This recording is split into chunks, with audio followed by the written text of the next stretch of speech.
If you carry a firearm and discharge your weapon in self-defense, you could face hundreds of thousands of dollars in legal fees and expenses.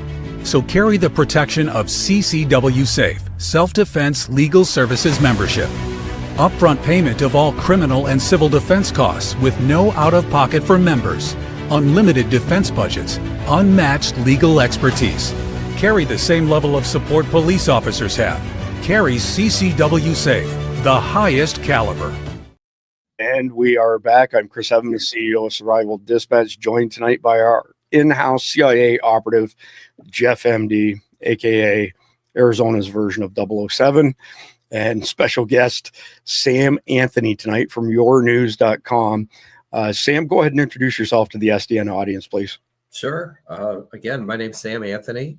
I run a hyper-local news platform called Your News. So we're local in every city in the United States, and we do both local and national news in every market in the U.S. and growing and expanding.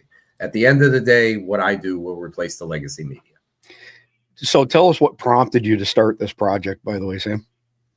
Well, I mean, it certainly wasn't, the story I was telling you earlier. I mean, me and a couple guys believed that the legacy media was not going to survive.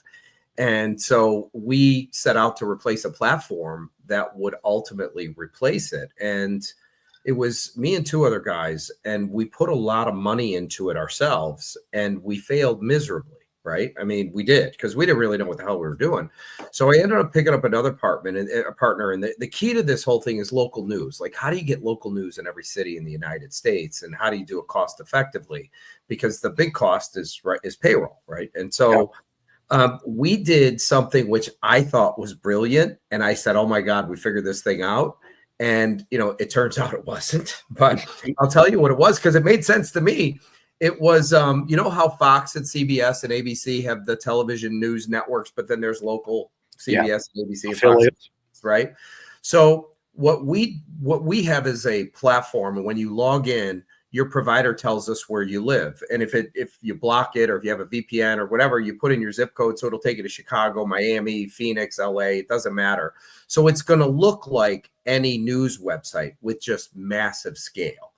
And so for us, I said, how do we get local news? So how they have independent radio stations across the United States? Well, radio has a signal, and their signal could be, 20 miles in each direction, or depends if they have like 100 watt, it could go 50 miles in each direction. Well, they get a very small piece of the ad pie, because 99% of the businesses are moms and pops, right? They do business in a 3 to 5 mile radius.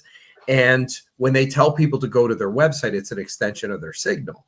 So what our product does is it localizes them, so it attracts a different customer base. So this is, the thoughts in my head, and they actually agreed. So we created an affiliate network. A lot of these stations have news departments, okay, like with a news director, and then a few people running around gathering news. So that became the affiliate network, was the way we ended up doing this. And there's 200 markets in the United States. We had well over half of the US covered in terms of local news. And then what happened is, it probably was around 2013 or whatever, all of a sudden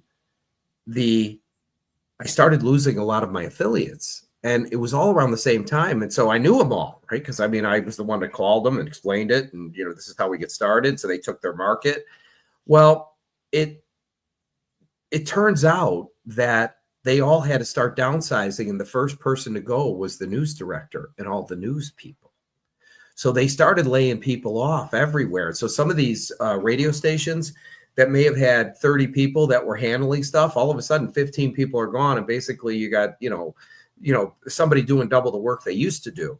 So I had a couple of them tell me that you better change your model, because we're not going to be in business anymore. This is a guy that owns 3 stations. I actually had a few people tell me that.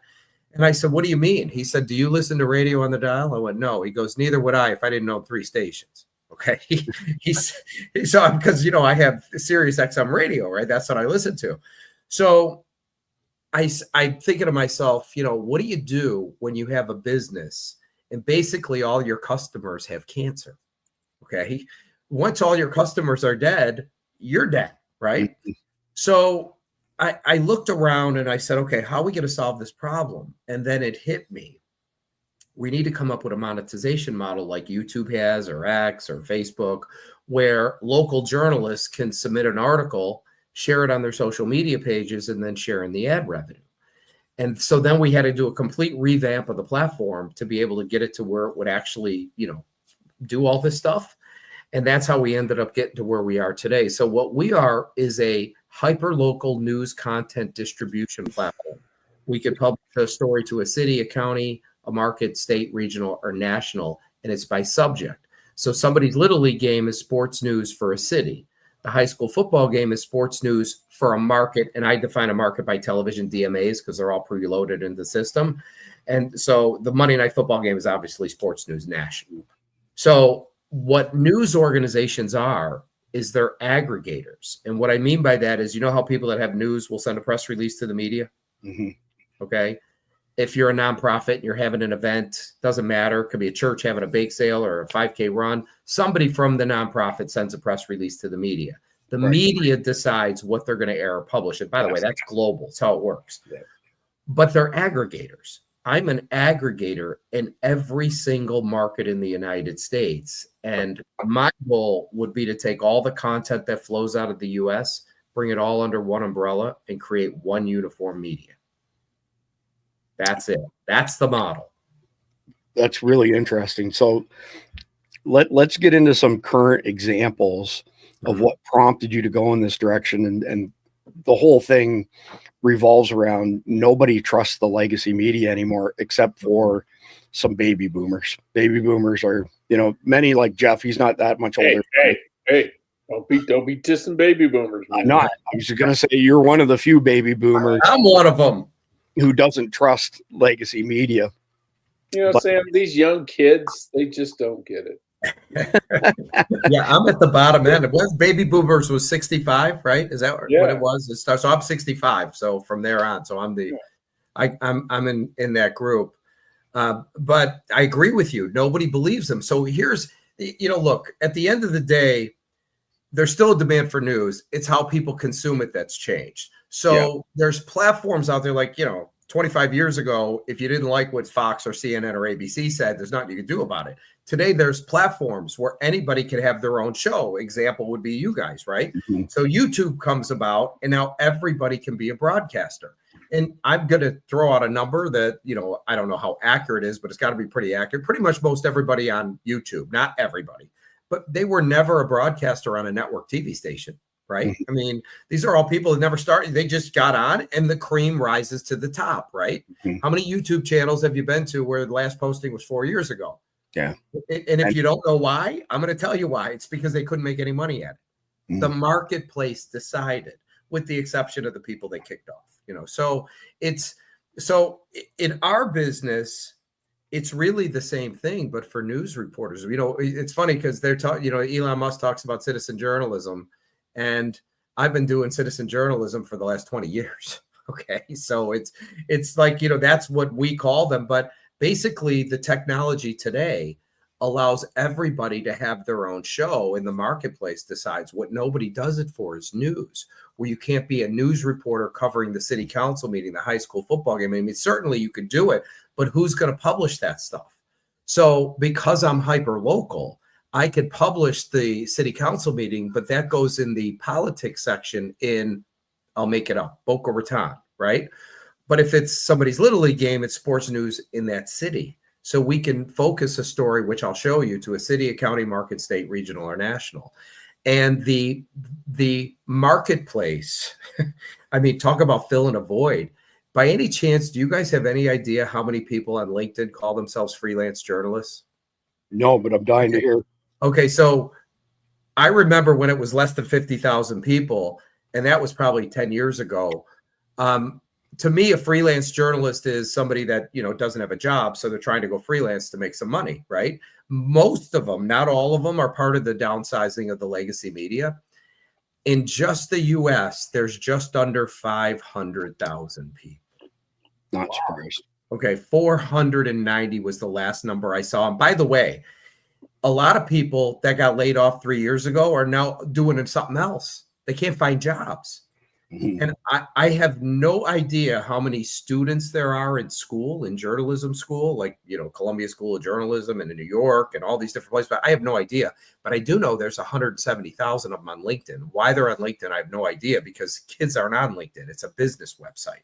But So- maybe the journalists tell them to do it. But there's almost a couple 100,000 people. And who's going to hire them? Well, my advice to them is learn to code. No, we'll take them all.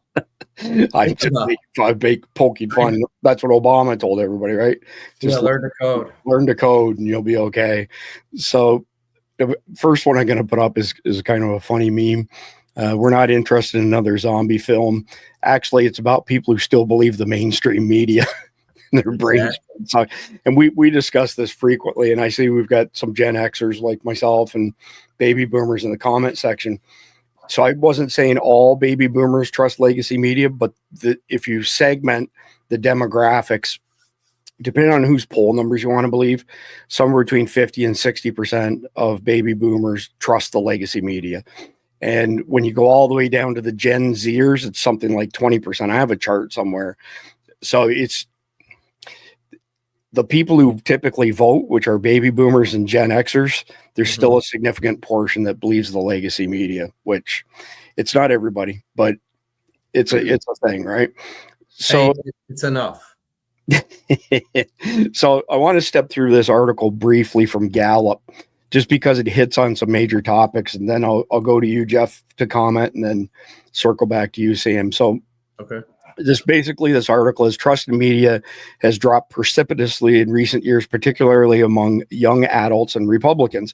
So, number one, Americans' trust in mass media is at its lowest point in more than 5 decades. So, this chart here, this top line here is people who have a lot of confidence in the mainstream media. So, as of 2024, that was at 31%. Okay. So then you have the people who don't trust legacy media very much on this line. And that number is tricky to get on this graph, but is 33%, not very much. And then you have the next people, which would be my group, who have absolutely zero trust in legacy media, 36%. So essentially 2/3 of Americans don't have much trust or faith in legacy media. The second point is Republicans' lack of trust in the mass media has surged in the Trump era. So when you look at these numbers, 59% of registered Republicans don't trust the mainstream media. 42% of independents don't trust the mainstream media, but only 6% of Democrats don't trust the mainstream media, which that is a shocking chasm between the two. There's only a couple more, and then I'm going to come to you, Jeff, for all of this. Yeah. Third one, generational patterns don't bode well for media trust in the future. So when you look into the future in these graphs here, so this age group, lean Democratic or Democratic 18 to 29 years old, is way down here for trust in the media. Then you go to the next age category, 30 to 49 years old, it jumps pretty significantly, 14 points. Then you go to the 50 to 64 age group, and it's up to 63%. And then you go to 65 plus, 75%. Again, these are Democrats across the top, okay? On the bottom are Republicans. So Gen Zers, who consider themselves Republicans, 20%, which is what I mentioned previously. The next group, 30 to 49 years old, millennials, 8%. And down here, I don't know why they straddled Gen X and baby boomers here, but 8%. And then 15% will call it baby boomers. So it's not just an age thing, right? It's a conservative versus, say, woke progressive thing. And before anybody puts anything in the comments about the Republicans, Democrats being the uniparty, we've been saying that for years. We've been saying that they're two different sides of the same coin. And I can't speak for anybody else, but I can tell you I'm not a Republican. I'm not a Democrat. I'm a libertarian with a lowercase L who's 100% MAGA. And people like me don't fit into those boxes. Number 4, confidence in news has fallen more than confidence in other institutions. So this shows you where people have a lot of confidence versus not so much confidence. It's interesting to see 61% of Americans have a lot of confidence. So that's 68% actually have a lot of confidence. 7% have very little. So they call it the net score, 61% over here. And you can see where it goes all the way down to Congress is at -51, television news, -44, newspapers, number 30 or -30, pardon me, criminal justice system. It's confidence in those institutions is pretty much gone. And this is what it looks like essentially here. And the last one, print news professionals are rated slightly better than their television counterparts. And slightly is really what it is. You can see how close those three graphs are right there. So, Jeff, I want to come to you. We've discussed this multiple times, but give me your thoughts on why so many Americans, the majority of Americans, no longer trust the legacy media. Well, because they can see. You look at Joe Biden. Anybody could tell. You could tell from outer space that the guy was out of it. Yet we had the entire legacy media, except for a couple, saying, "Oh, he's great. He's as good as he's ever been. He's sharp as a tack. And he may look bad on screen, but behind the scenes, he's on top of everything." And we're like, "No." It's like there's a 300-pound dude over there, and you go, "Trust me, he's not really fat. He just looks fat on camera because the camera adds 5 pounds." And the question is, okay, what does he have? 30 cameras on him? I mean, come on. He wants a pound per camera. Yeah, but I think people are starting to wake up to say, okay, I can see, my eyes work, and you're telling me I'm not seeing what my eyes are seeing. So either there's some disruption in the time-space continuum, or you're lying to me. And the logical answer is, you're lying to me. And the reason it's so prevalent with Republicans, their distrust over Democrats, for the Democrats, the mainstream media is telling them what they want to hear. And people want to have their opinions, their biases, whatever, they want them reinforced. And if you have all these TV stations and all these newspapers reinforcing their biases and their opinions, they're going to trust those people. It's just like if you're a narcissist and somebody says, "Yeah, you're good looking," you're going to go, "That's one smart dude," because I am good looking and he knows it.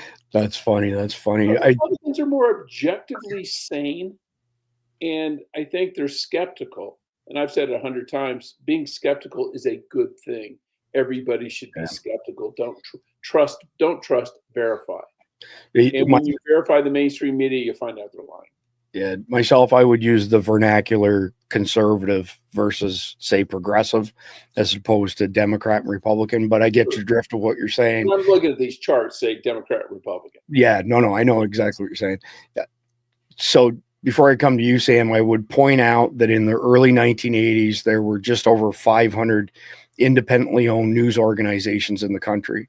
And when it comes to mainstream media now, you have 6 conglomerates, BlackRock, Vanguard, these really not great institutions or companies, I should say, that own essentially their own propaganda machine to spew out the narratives that they want to program people with. So, Sam, go ahead and take a swing at the high level as far as people's distrust of media, the way you see it. Well, first of all, you hit it on the head. There was over 500 independent news outlets. Today, there's 6, right? So over the last 50 years, it's all eroded. Now, Jeff, or you have a CIA background, so everybody knows about Operation Mockingbird. And if you want to control people, you have to control information. Well, it's much easier to control 6 people than 500, right? Independent news outlets. So from the standpoint of them wanting to control the information, they did a great job, right? Because now obviously the news is skewed with, it's definitely got government influence as well as advertising influence, right? With the different advertisers they bring on. So what people are fed up with is, like to your point, Jeff, I can see this is BS, right? I see it all. So they've come to the conclusion that the media has been lying. And so then here's the beauty of the age we're in today. You could seek out alternative news. So what happens is you guys have people now that trust you, correct? You have an audience of people that trust you. And those people come to you for their news. But what's the only thing you have that you can't lose? It's your integrity, right? Because if you lose that, everybody leaves. So we are the media now, is what I'm trying to tell you. Actually, it's you guys. And if you take collectively, like, I can tell you what the numbers were for Fox, MSNBC, and CNN for first quarter. They're horrific. The interesting part is I think the average age of the cable news viewer is 70 plus, right? And it's also the same for terrestrial radio, but nobody's following up behind. So if you saw the numbers, and I'll just read them to you. This is straight from Adweek. Let me just grab it. I'll just read it. It says Fox News averaged 3 million total primetime viewers. But here's the interesting part. 380,000 were adults between the age of 25 and 54, but that was for quarter one. Okay. The next one was MSNBC, had 1 million total viewers during prime time, and 57,000 were between the age of 25 and 54. That's for a quarter, guys. And the third one was CNN, and they had 558,000 for the quarter and 79,000 people between the ages of 25 and 54. The point is, the younger generation doesn't consume their information that way. So what do you do when your audience is gone and nobody's following up behind it? Well, the reason they're not following up behind it, I always say to people, they're not going out of business because they're lying. That may have sped up the process. They're going out of business because it's an antiquated product. So have you guys ever sent a telegraph to anyone? No, it's because somebody created a phone. Have you guys ever jumped in a horse and buggy and rode to the store? No, somebody created a car. There's always a product that replaces something else, right? That's why you mentioned the horse and buggy. I was just about to say the legacy media is basically buggy whip salesmen. Yeah. Yeah, and exactly. When all the people driving buggies die, they'll have no market. That's my point. And it's happening faster than you think. It's not like they're going to be sitting there going, hey, Chris, hold on. There's still one guy watching, right? I mean, it's just not how it's going to work. It's, they're going to reach a certain point. I mean, they're probably at the point of hemorrhaging money anyway. If you want to know why there's 500,000 people out of work, it's all coming from the legacy media. It doesn't matter if it's radio, TV, and print. So they're operating on a shoestring. At some point in time, the whole system collapses, and you guys are the ones that are going to replace it. That's my point. So it'll be independent journalism. So this is where I say the future of news has got to be a platform. It does. Like an X is a platform. You have to have something that has public participation where millions of people can contribute to the narrative, because this is what the people want, right? So it'll be a hyper local news platform where the public can interact and share in the narrative. It'll have a monetization model for people like you, where you could submit your work, share it on social media, and share in the ad revenue, and a self-service ad platform where Joe's Pizza can buy an ad and target to one zip code and everywhere in between. It's not fantasy. It's all in the process of happening. Hell, I don't know if I told you, in the last 3.5 months, I picked up over 300 news reporters myself. Oh, wow. I mean, I got way more than that. So I do local news right now in almost every market in the United States. And this year I'm trying to hit 5,000 is my number. I want 5,000 news reporters, but I can have 1 million because it's broad in scope. So, I got sports, business, but I have people do auto racing, for God's sake. Nice. Okay. I mean, it's daily auto racing news. I didn't realize there was this much auto racing going on. So this is ultimately, at the end of the day, what replaces the old guard, the people with the antiquated product, the horse and buggy, if you will. It's there's absolutely no shot I'm wrong with this. I mean, this is where it's going. So that'll be the next mainstream media. Yeah, I don't disagree. Oh, go ahead, Jeff. No, I was going to say my wife for years worked for the International Newspaper Marketing Association, and then it later changed to the International News Media Marketing Association. And they basically their members were newspapers, and they all shared ideas about how to market their newspapers. Well, in the 90s, they all just kind of started going away because the local newspapers couldn't compete. The ad revenue was sucked up, by Google and Facebook, and they couldn't survive. And so many local newspapers went out of business because you're monetizing.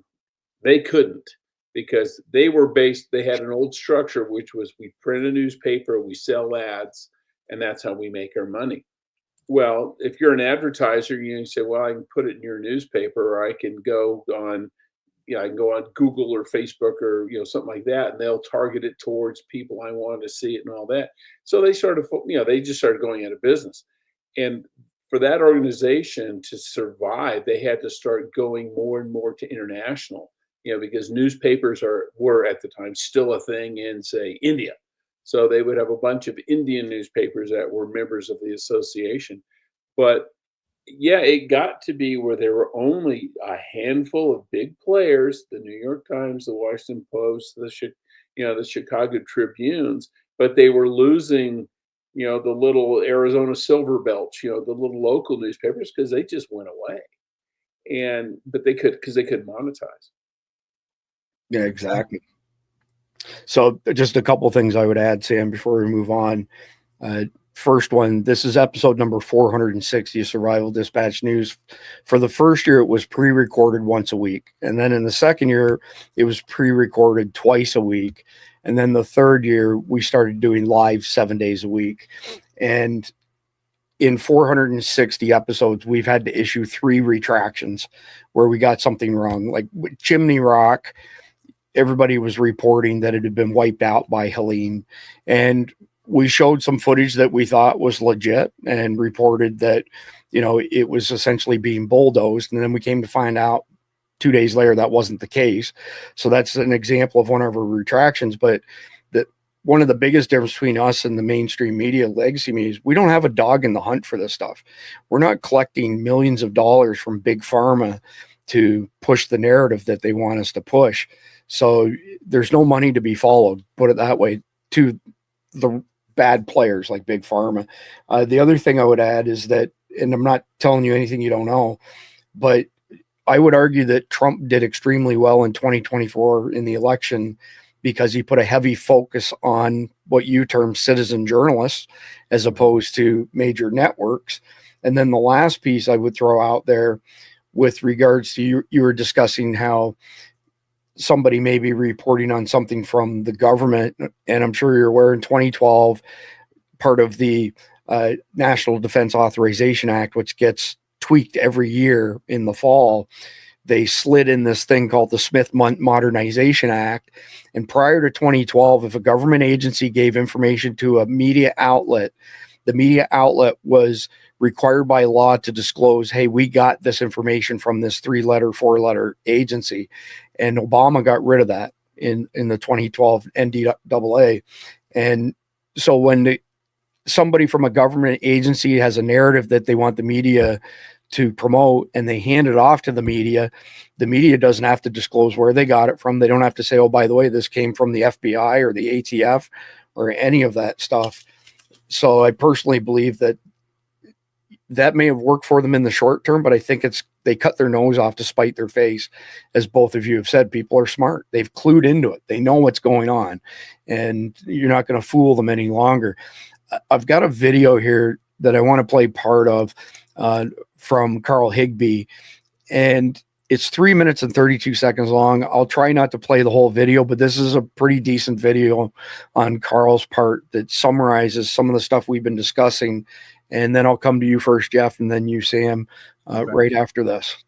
I'm tired of criminals being perceived as the victim. George Floyd, Michael Brown, Jordan Neely, Trayvon Martin, Eric Garner, and now Carmela Anthony. He's the guy on trial for, allegedly at this point, stabbing an honor student at a track meet in the heart. George Floyd was a drug addict resisting arrest with a rap sheet. Michael Brown robbed a convenience store on video and then tried to take a cop's gun when he was shot and killed. Jordan Neely was threatening innocent passengers on a subway.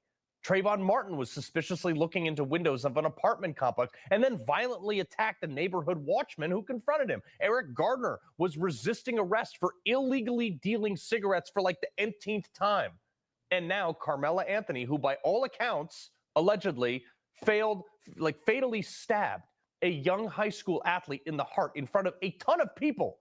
His bail was just reduced from $1 million to $250,000, which was posted immediately by donations from those who embrace him as the victim, totaling nearly $500,000 and counting, by the way. Like this pastor who said, Carmela Anthony is safe at home. We celebrate a victory for justice, for family, and for the power of people coming together to protect our youth. Really? Where were you protecting the guy he allegedly stabbed, Reverend? What's even more insane, according to reports, his family is going to be using the legal defense fund to buy a new house, claiming it's because of threats, which I think is BS. This is the same kid who was questioned about another alleged assault 2 months ago. Yeah, I'm not done playing this, but they also just went out and bought a brand new $150,000 Cadillac Escalade with the donations that came in. It's unbelievable. It was mishandled internally by the school system. That's according to CBS. This is so typical. Anytime the perpetrator, or in this case, still alleged perpetrator, is black, there's like this groundswell to make it about race. And because he's black, he's therefore a victim in their eyes. This was the entire Black Lives Matter movement, a complete grift. It was a shakedown on companies collecting billions of dollars in donations from like all these associated groups. And it didn't address a single issue. It didn't improve one black life except for the people in charge of it, like Patrisse Cullors. The only people who enriched themselves were the head of that organization. All these people who I just named had negative track records, multiple arrests, seemingly violent or criminal history. Yet most of the media and a huge swath of mainly the Democrat Party, remember Kamala Harris bailed some of these people out, rushed to hail them all as heroes. And how did it go when the races were reversed? When Daniel Penny, a meritoriously honored Marine, defended himself and other passengers on that train from someone who was threatening to kill them, the same media called him a racist psychopath.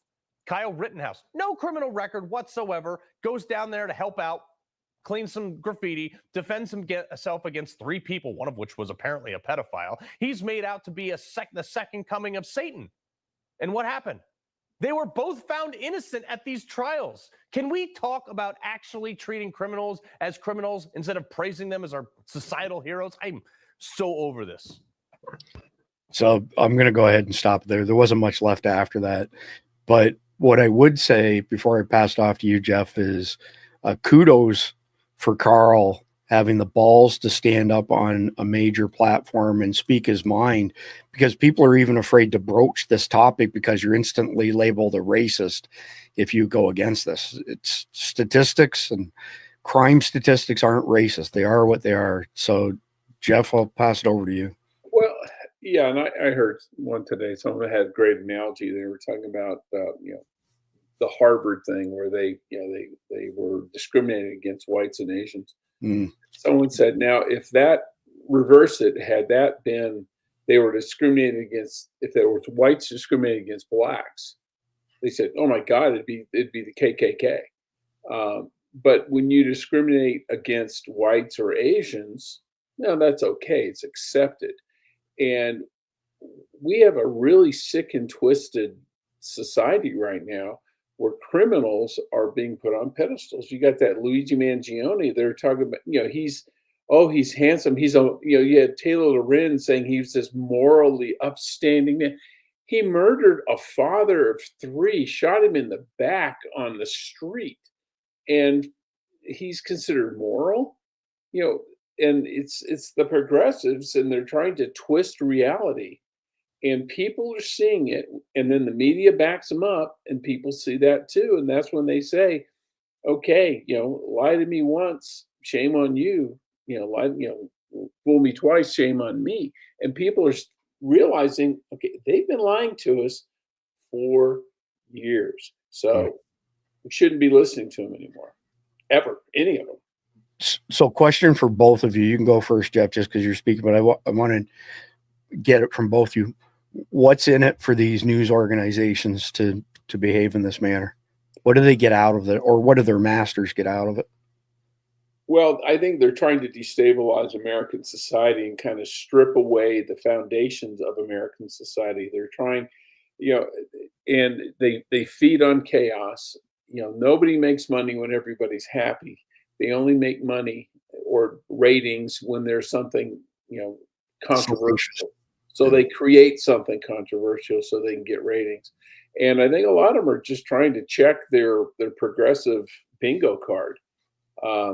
Because there was that one congressman who's a Democrat who said, "I don't want my daughter competing against boys on the soccer field."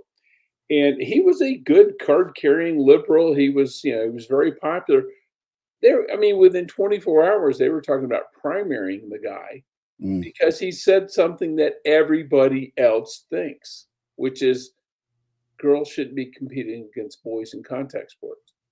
And any sports. Any sports. But that's insanity to me. That we can't look at this and go, well, duh. But you got the media saying you're wrong if you believe in common sense. No, I think you're right. It's the divide and conquer strategy, asymmetric, irregular warfare, whatever you want to call it. Sam, I'm dying to hear your opinion on this.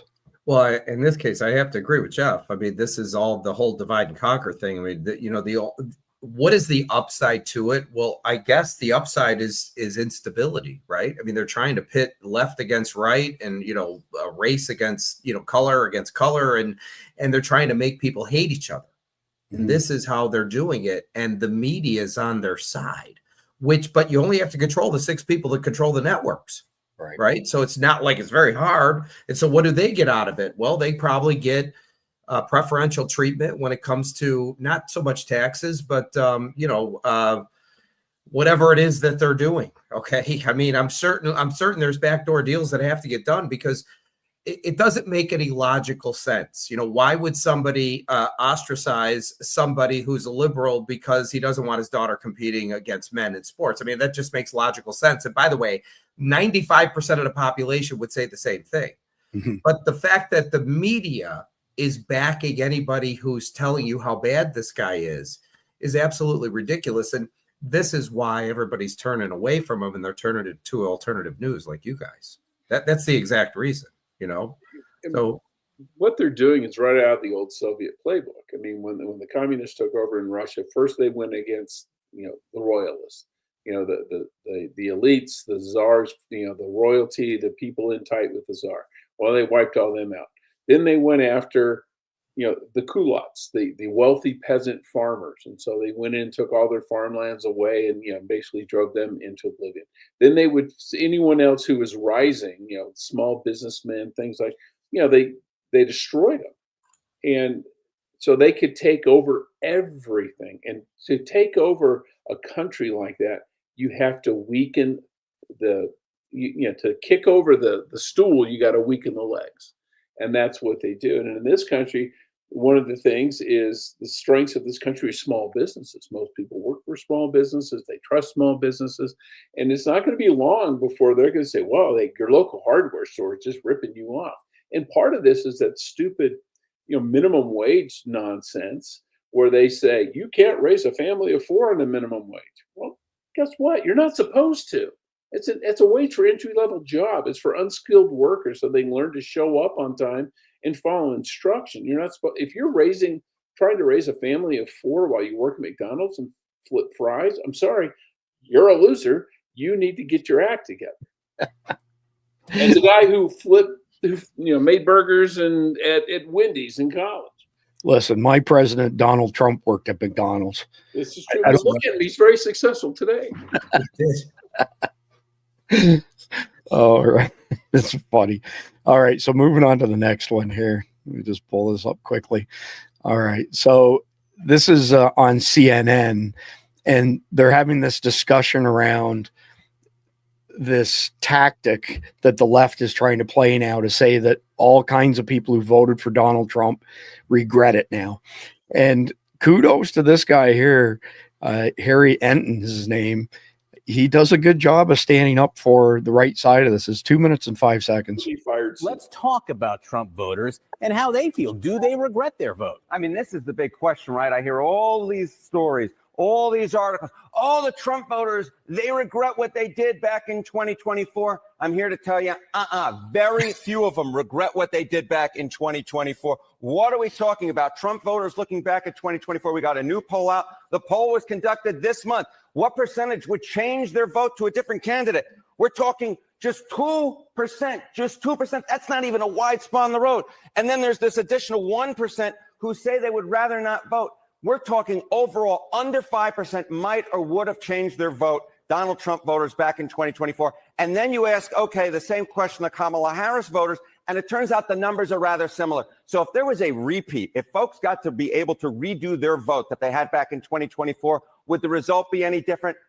I doubt it would be. I doubt it would be, or it would still be extremely close. The bottom line is, for all this talk of Trump voters regretting their vote, in the numbers, it really just doesn't show up, John. So the stickiness with Trump voters and President Trump in this presidency, how does it compare to his first presidency? Yeah, okay. So, I was interested in sort of a historical analogy here, sort of, does this look similar or different from back in 2017, looking at 2016? Well, in February of 2017, 4% of Trump voters say they'd shift their vote. That's actually slightly more than the 3% this time around. So, you look back, you say, okay, there's these Trump voters who really regret their vote. Historically speaking, they really don't regret their vote. And if anything, the number this time around is actually smaller than it was the first time around. And it's certainly smaller than the number we saw coming out of 2020, of course, after the events of January 6th. So the bottom line is this. If there's some idea out there that Trump voters are going around, man, I wish I had voted for Kamala Harris instead of Donald Trump, the numbers say that is a fanciful universe. It really, for the most part, does not exist. What about the... So, Sam, we're going to come to you first this time. What do you think that they hope to accomplish by spinning that narrative that's clearly not true? Are you talking about with nobody wants to change their vote? Is that the narrative, or are you? No, they went against the narrative. The narrative on the left and mainstream media for the past few weeks has been that a whole bunch of people who voted for Trump regret their vote, which is not true, and they just disproved it.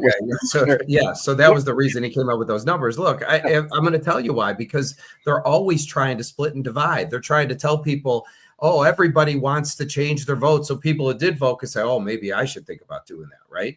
But like the guy said, the reason we voted for him is because we're tired of you.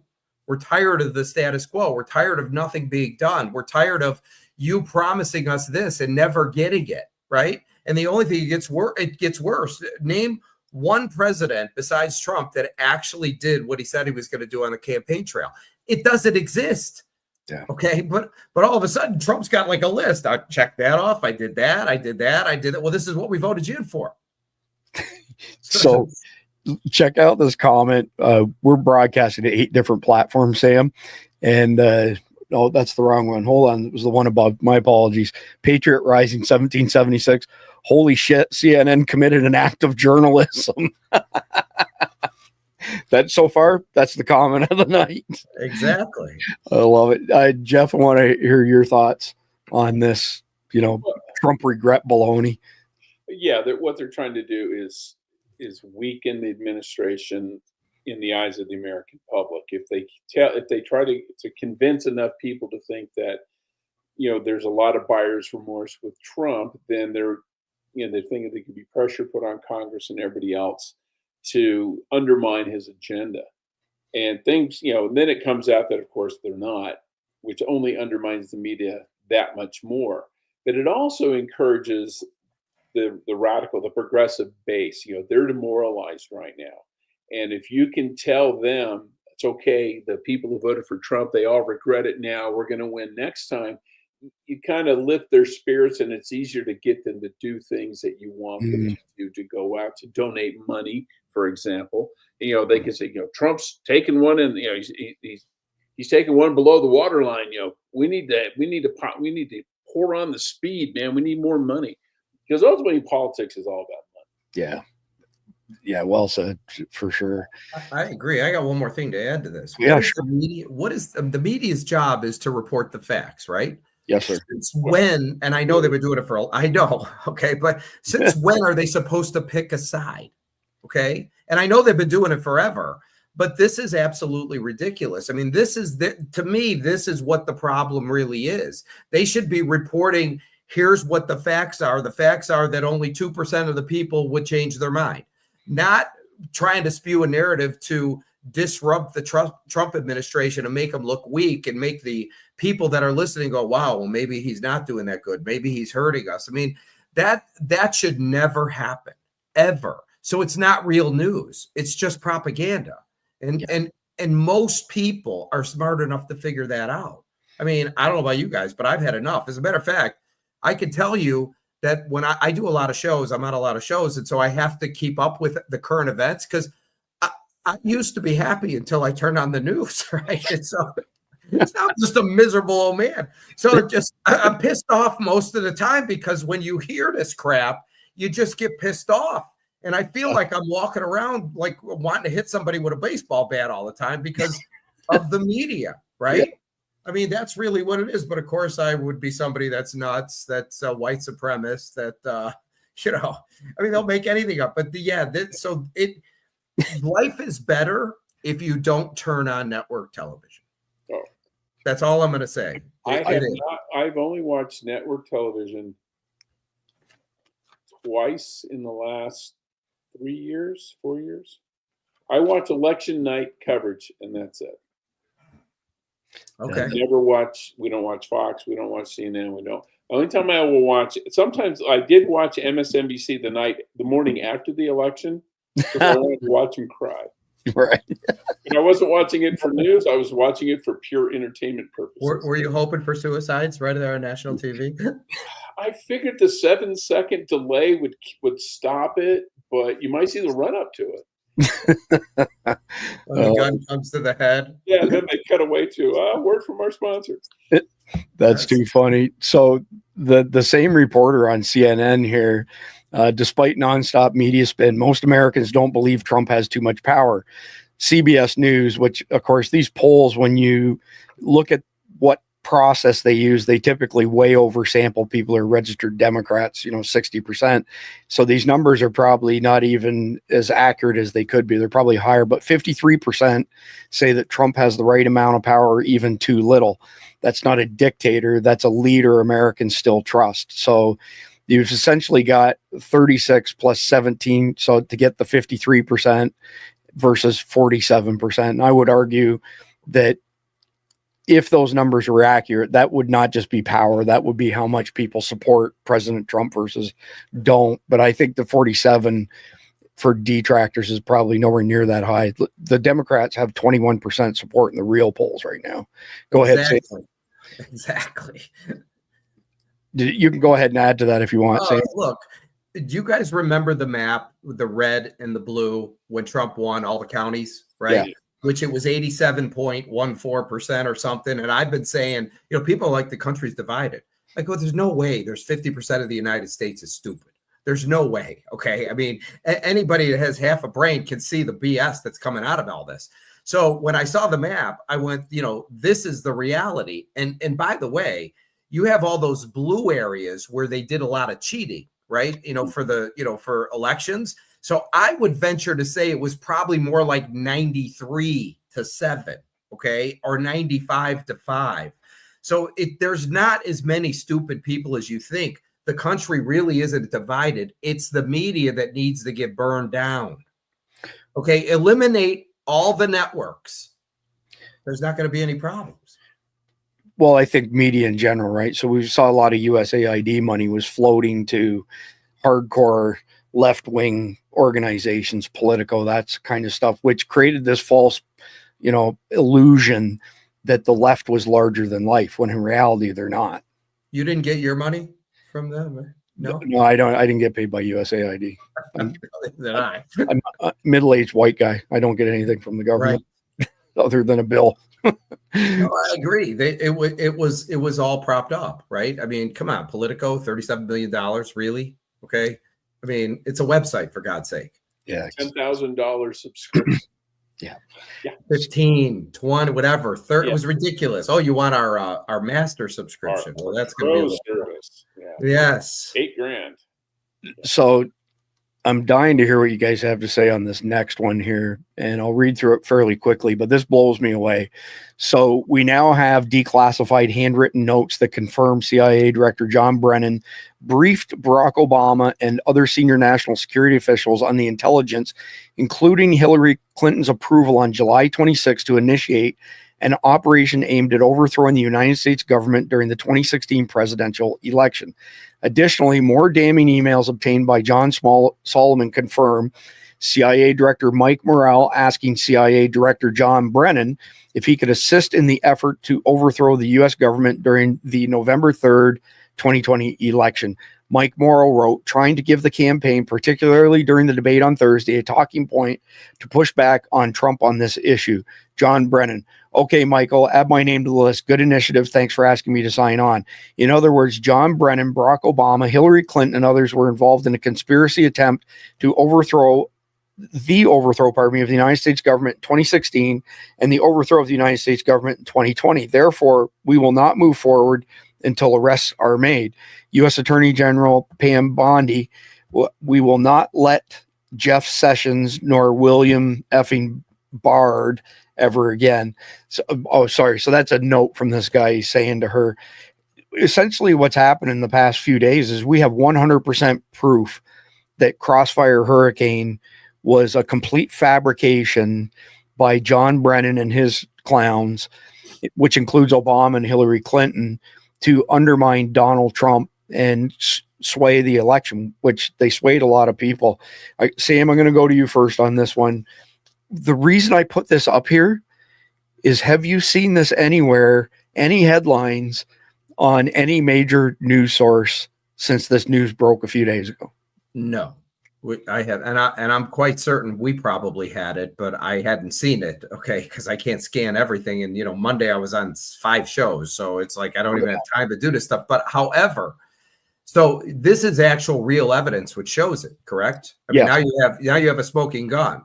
So irrefutable evidence. Okay, so is this something, since it didn't happen, where they could be, arrested for something like this? I mean, how does this work with the FBI?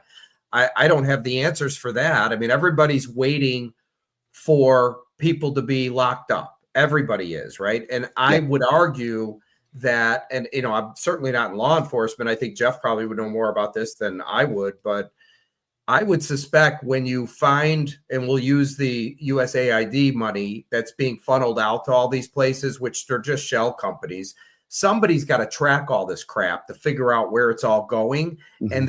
And then there's it probably leads you down 1,000 rabbit holes, and you got to go through every single one of them before you actually make the arrest, right? I mean, I would suspect.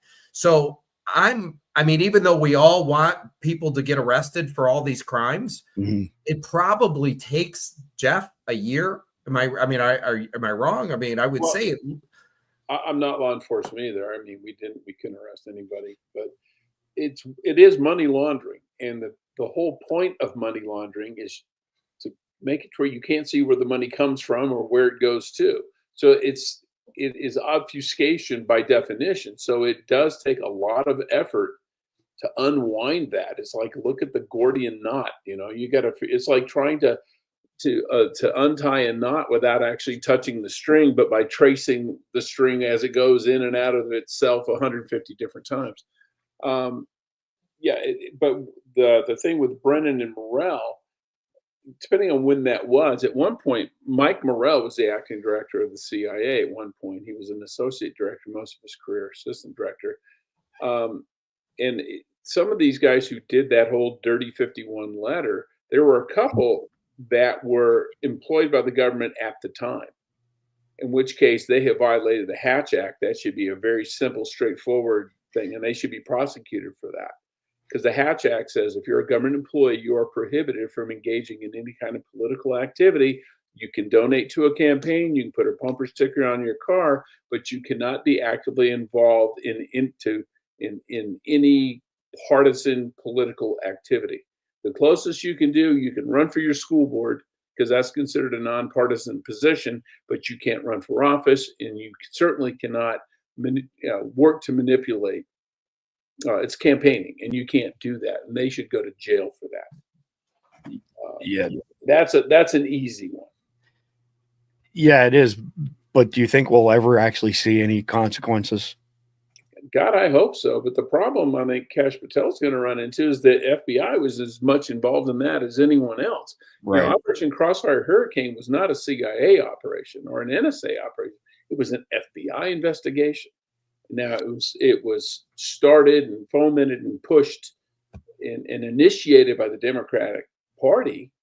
I mean, it was their material. I mean, all the data that predicated that investigation was Democrat opposition research. I mean, Or fabrication, I would argue. it's all fabricated. And they knew that, but it fit the narrative and gave them the excuse to investigate. It's one of those, these allegations are so serious, they must be investigated. Well, yeah, but the allegations could also be that Donald Trump is a space alien. There are serious and then there are reasonable. And a lot of the stuff, and most of the stuff in Crossfire Hurricane was total utter nonsense, and the FBI knew it from the get-go. Like a Russian prostitute urinating on a bed in Moscow because Clinton had once slept there or some nonsense like that. Insanity, absolute insanity. So moving on to the next piece of news. So Assistant DHS Secretary Tricia McLaughlin shuts down lying ABC hack with a masterful response when he tries covering for alleged MS-13 gangster. Garcia is his surname. So this page is, I believe, on the Gateway Pundit. It says video. There's no video on that page, but here's the video over here on X. And it's 1 minute and 9 seconds. I'm going to play the whole video. But I think what really matters to Americans is that this MS-13 gang member, who unfortunately, Jay, you and a lot of your colleagues have called a Maryland man, when in reality, I'm going to stop you there. What is your evidence, member. Tricia? Wait, I got to stop you there. What's your evidence that he's in MS-13? Well, there's actually been 2 separate immigration judges, Jay, who have confirmed and ruled that he is a member of MS-13. Well, that as well as we have intelligence it was brought up in deportation they sure did, proceedings. Jay. But what's the evidence that was brought up in those deportation proceedings? And they dismissed his appeal, Jay.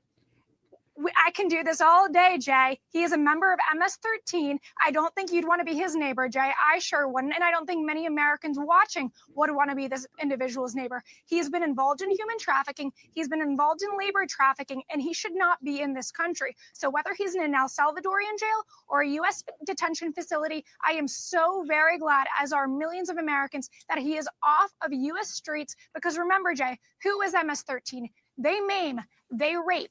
They kill Americans for sport, and the American people are done with it. They said so on November 5th, 2024. So, Sam, I'm going to go to you first. I'm going to frame it for you, or at least frame it to, as my understanding is number one, he came into our country illegally. Number two, he still had no legal right to be here. Number three, he's a citizen of El Salvador. Number four, 2 courts, 2 judges ruled that he is absolutely a member of MS-13. I'm having a really hard time believing that the Democrats are so retarded that they want to die on this particular hill for somebody who's not an American, and trying to portray it that Trump's administration is throwing people out of the country who are American or have a right to be here, because all of the talk show hosts on the left are now saying, well, this could be you next. He could take you as an American and send you to a jail in El Salvador or elsewhere. I'm having a really hard time believing that they would choose this case of all instances to try and make a stand on. Can they win this, Sam? Is there any way they could convince anybody to think that it's not just baloney? You're the very, very, very low IQ. Yes. Right. The people that want to believe it. But for the most part, this is what everybody's frustrated with. I mean, I don't know about you guys, but I have my tolerance level for things is not very high. Okay. So like, I don't even understand why Trump brings the mainstream media into the freaking room. Right. I mean, get rid of all of them. You're irrelevant. Nobody gives a crap about you. Please stay out of our out of the White House.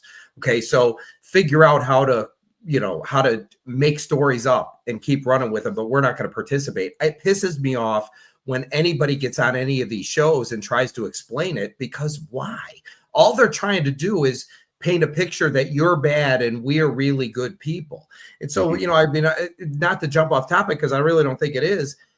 When we were watching, you know, the gentleman from El Salvador in with Trump, and they said, "Are you going to bring that guy back?" And my response would have been, "Well, you know, Donald Trump and I were just talking about that, and we've decided that we will bring them back if you could take them into your home, at least a couple, and then, but here's the thing, whatever crimes they commit, you're responsible for. Are you good with that?" Right? I'm done with it. And then ask them to leave the room. You know, you just get out of here. It's so ridiculous. And I don't know why they're going to die on this hill, but you know, why they picked this one, but they're definitely going to die. They're definitely going to die because nobody wants these people here. Nobody does. Well, I don't know why Jeff said all those unflattering things about you before he went live, but I think you're all right, Sam.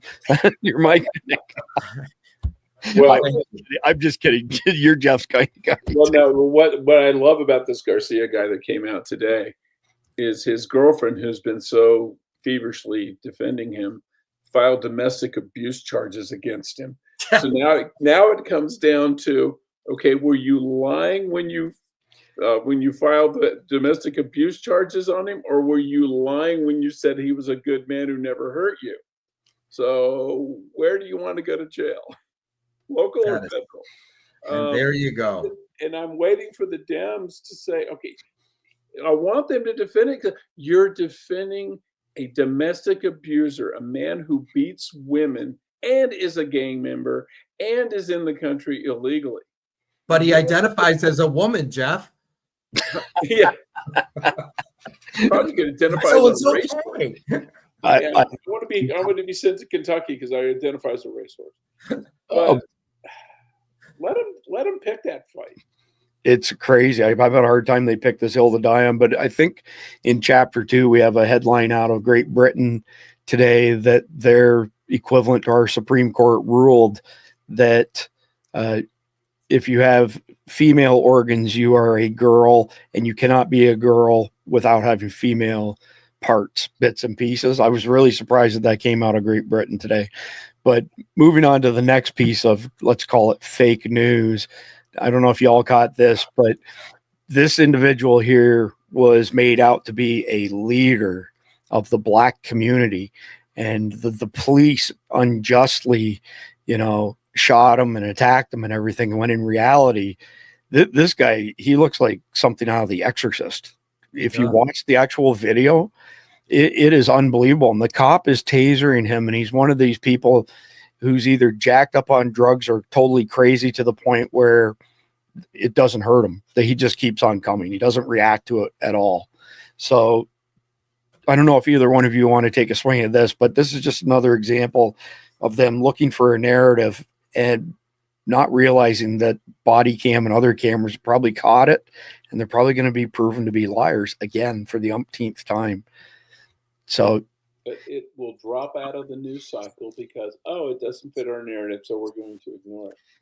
So here's a picture that kind of gives you the gist of it. Okay. So this is from Benny Johnson, obviously very notorious individual, liked by a lot of people. This one on the left is the picture the media has been distributing. This is the actual body cam footage. I watched the entire, all of the footage, and I would actually give this cop major kudos for not losing it. Yeah, I mean, long before he reacted, I would have shot the guy myself, to be honest with you. Yeah, this guy got in a wreck. The cop responded to the accident. He wasn't there to arrest him for being a black man. He was responding to an accident. Then the black guy gets in there, attacks the cop, steals the police officer's cruiser, goes on a high-speed chase, wrecks the cruiser, ends up with it upside down, comes out, and then tries to go after the cops. Then he gets shot. Yeah. This is open and shut. Yeah. Thanks for doing us all a favor. It is. But that raises the question, which I kind of alluded to, I want to pose to you, Sam. Do these people in the legacy media have zero ability to think ahead, and that, hey, wait a minute, if we publish this, there's a pretty good chance that it's going to be shown to be not true? I mean, they really just don't care? Is that all there is, that they're going to be found out? So, Chris, I'm on this, I'm in the same boat as you. We all look at this stuff and scratch our heads and go, where are you going with this? Okay. I mean, imagine you being the cop being there, right? And this guy's coming after you. So what are you going to do? You're gonna give him the keys? I mean, how does this work? So nobody really understands why the legacy media is doing this, other than there's got to be some kind of agenda. There's an agenda that, like you said, Jeff, they're trying to break up the family. They're trying to, confuse people. They're trying to split and divide. I mean, this cop's a racist. We need to defund the police because they're no good.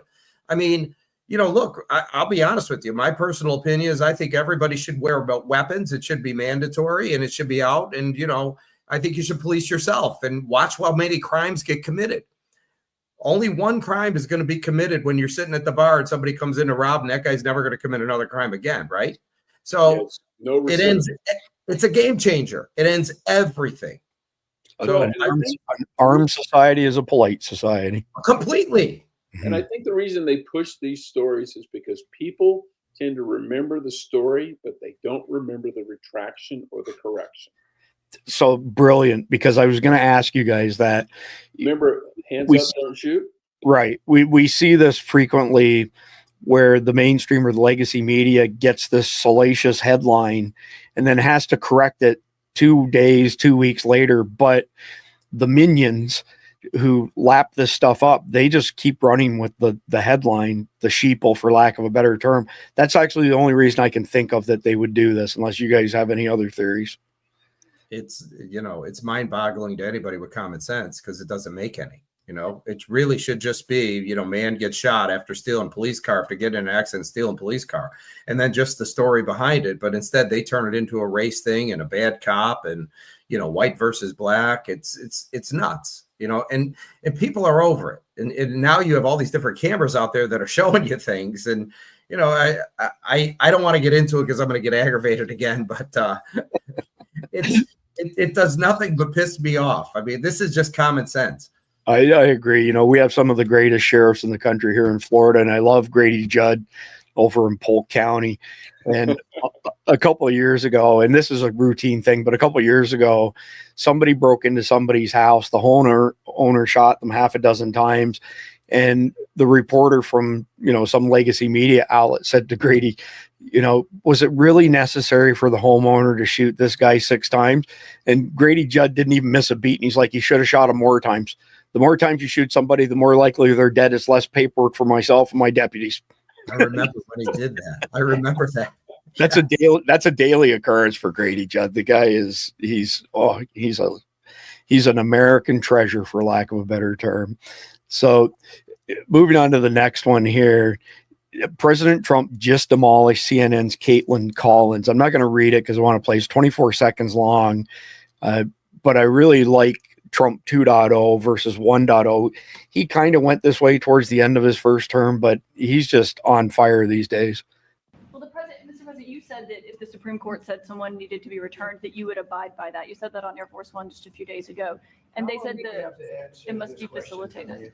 Why don't you just say, isn't it wonderful that we're keeping criminals out of our country? Why can't you just say that? Why do you go over and over? And that's why nobody watches you anymore. You have no credibility. Please go ahead. Oh, the same scrum is when they asked the president of El Salvador if he was going to send this guy back to America. And he said, well, what am I supposed to do? Smuggle him into America? He's an El Salvadorian. He's in an El Salvador, prison. And I can't send him back to America. We'd have to break into America to send him back.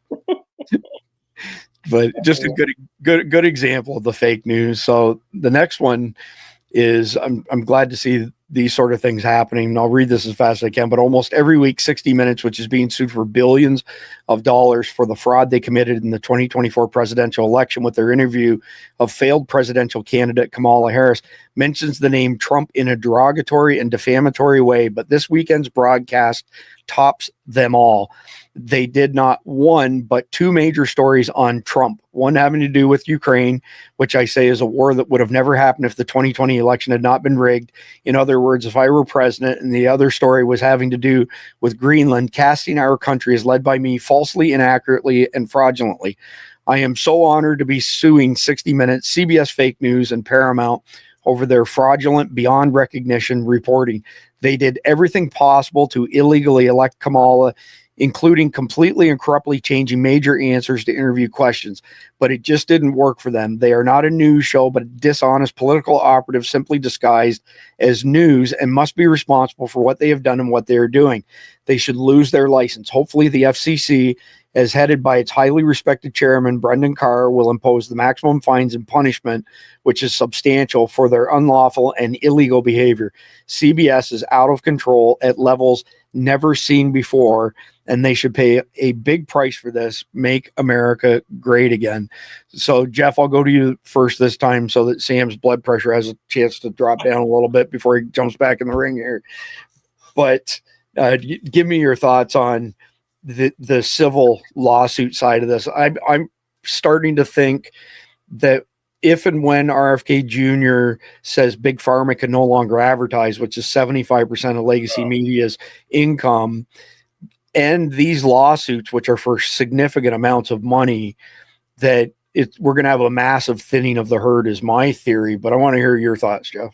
Well, yeah, if you stop Big Pharma from advertising, yeah, a lot of them are just going to go tits up because that is their, that's their bread and butter. And we've discussed before that the purpose of Big Pharma advertising is not to sell product, because most of their product requires a prescription from a physician. So why advertise to the masses? They can't go get it.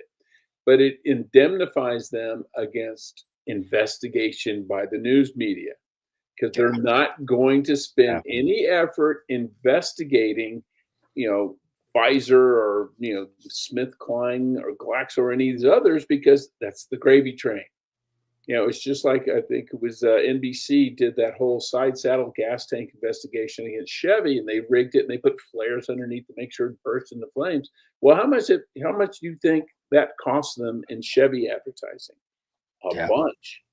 But they need to go. And, they have no sense of morals. They don't have any desire to do what's right. So then that's where the lawsuits come in. You say, look, you're going to lie about people. Guess what? You're going to have to pay the piper for that. And, we saw it with the Covington, Kentucky kids, and we saw, we've seen it with Trump on a couple of things now where, George Stephanopoulos, and he's got one pending against CBS for the 60 Minutes interview, that nonsense. And I think, you just bleed them, and they've done that to the conservatives forever. That poor guy in Colorado, because he wouldn't bake a cake for the homosexuals. Yes. And General Flynn. Yeah, or General Flynn, they're constantly, you're suing them, you're bringing up charges. Well, guess what? That goes both ways. And if you can't defend yourself in court, they did it. CNN did it with that poor guy who was helping get people out of Afghanistan. They lost that one too. If I'm a senior executive there, the one who has a responsibility to the board, if I'm on the board of directors, especially because I have a fiduciary responsibility to the shareholders, I'm going to say, hey, guys, what are we doing here? We are a business, and a business needs to turn a profit. And I can't turn a profit if I have to write multi-million-dollar checks to everybody you've lied about. The solution is quit lying about people. So before I turn over to you, Sam, I would tack onto that, Jeff. So whether it's legacy media or let's say the governor of Maine or whoever the person may be, there's been no accountability for people doing these shady things. And I think that if we bring accountability to bear, that people will start to back off doing all this crazy stuff. But you hear people saying things all the time. You can watch a bunch of X videos all day long, and you'll hear one person after another say, I think Donald Trump should be assassinated, but they face no consequences for saying those things. Or they'll say things, like Trump is going to destroy our economy with tariffs without recognizing that it's a means to an end. It's a leverage piece. And the fact that we've been taken advantage of, again, no accountability. Sam, I want to hear your thoughts. Well, Melania Trump won $900 million from The View, right? Remember that? That was like 8 weeks ago or something like that. And then Carrie Underwood just sued for $800 million. I mean, I'm just wondering how long this is going to go on. Now Trump's suing for, I don't know what the number is, billions of dollars. I mean, most likely, when Melania won, I was kind of surprised because I thought the media was a little shielded from lawsuits. But I guess when you're just slandering people and making crap up and running with it when you know it's false, then there should be some kind of accountability. That I actually do agree with. So I think good for them. You need to start putting these people in their place, in their pockets is the way to do it, right? So good. I'm glad it's happening. So am I. So I've got a quick meme before we talk about your company a little bit, Sam. So this is the look on the person's face when they say they don't follow the corporate news, but everything they just said was verbatim corporate news. So I threw that one in at the end of chapter 1 here just for a laugh before we go into chapter 2. But before then, tell me about Nico Ventures, and then also tell me about your news. So I will, if you'd like, I'll show you what I'm doing on a share. If that's okay. Because I think a picture's worth 1,000 words here, because it's one thing to explain it, it's another thing to see it. So I'll share my screen with you. So you see what I'm looking at here? Did you put it up? Yeah, I'm just going to add it to the stage right now.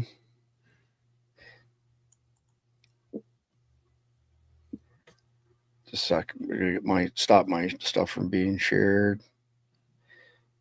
There we go.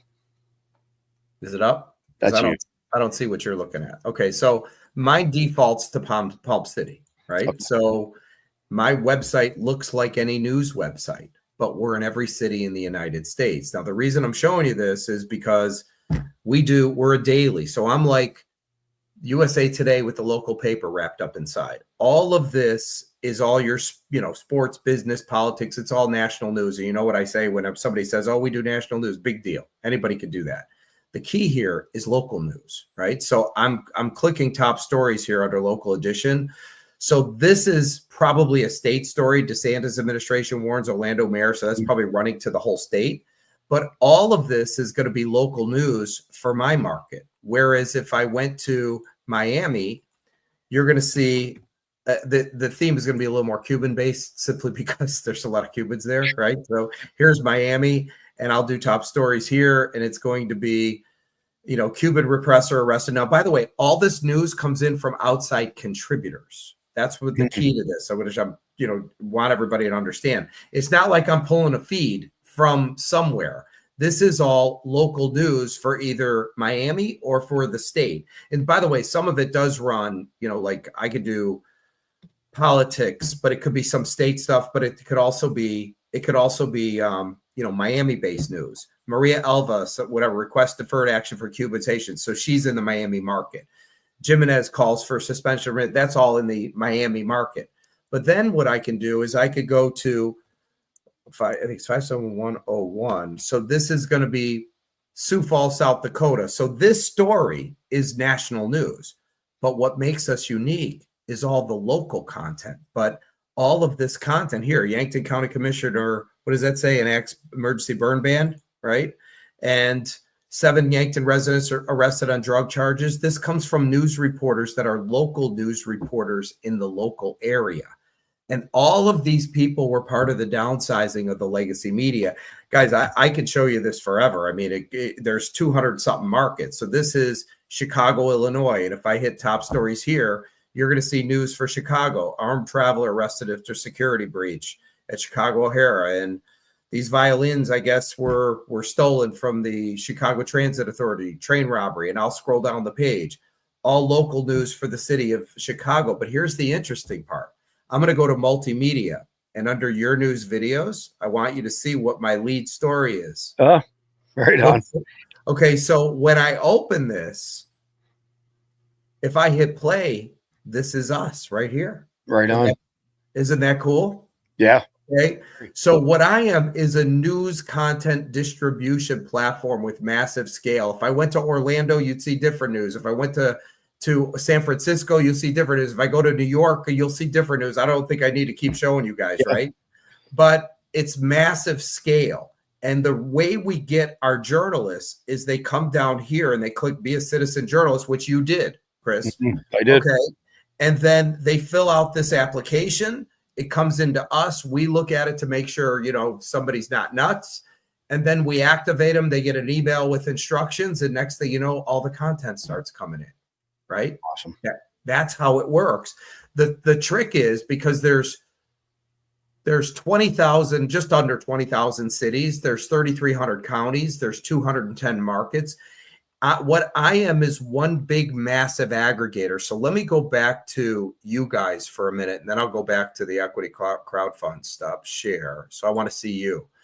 Okay. So you guys are the media. And as I explain to people, I'm not in the news business. I'm in the platform business. Like if the three of us were developers and we built a football stadium, I'm looking around, none of us are going to play in the NFL, right? But we own the stadium. So what we do is we invite the teams, which are the draw, and then people stand out front and we go downstairs and sell them tickets at all the concessions inside. That's what we do. So the players, the void I fill, which I'm going to show you, is all the out of work people that lost their jobs in the media industry, as well as all the new kids coming in. I'm talking the student journalists that have nowhere to go, but we can handle millions of them simply because it's all the different categories. It could be faith, it could be home and garden, it could be food and wine. It's endless. Entertainment news, sports, and all the different types of sports. I have people that do just auto racing news, and they even have an auto racing podcast.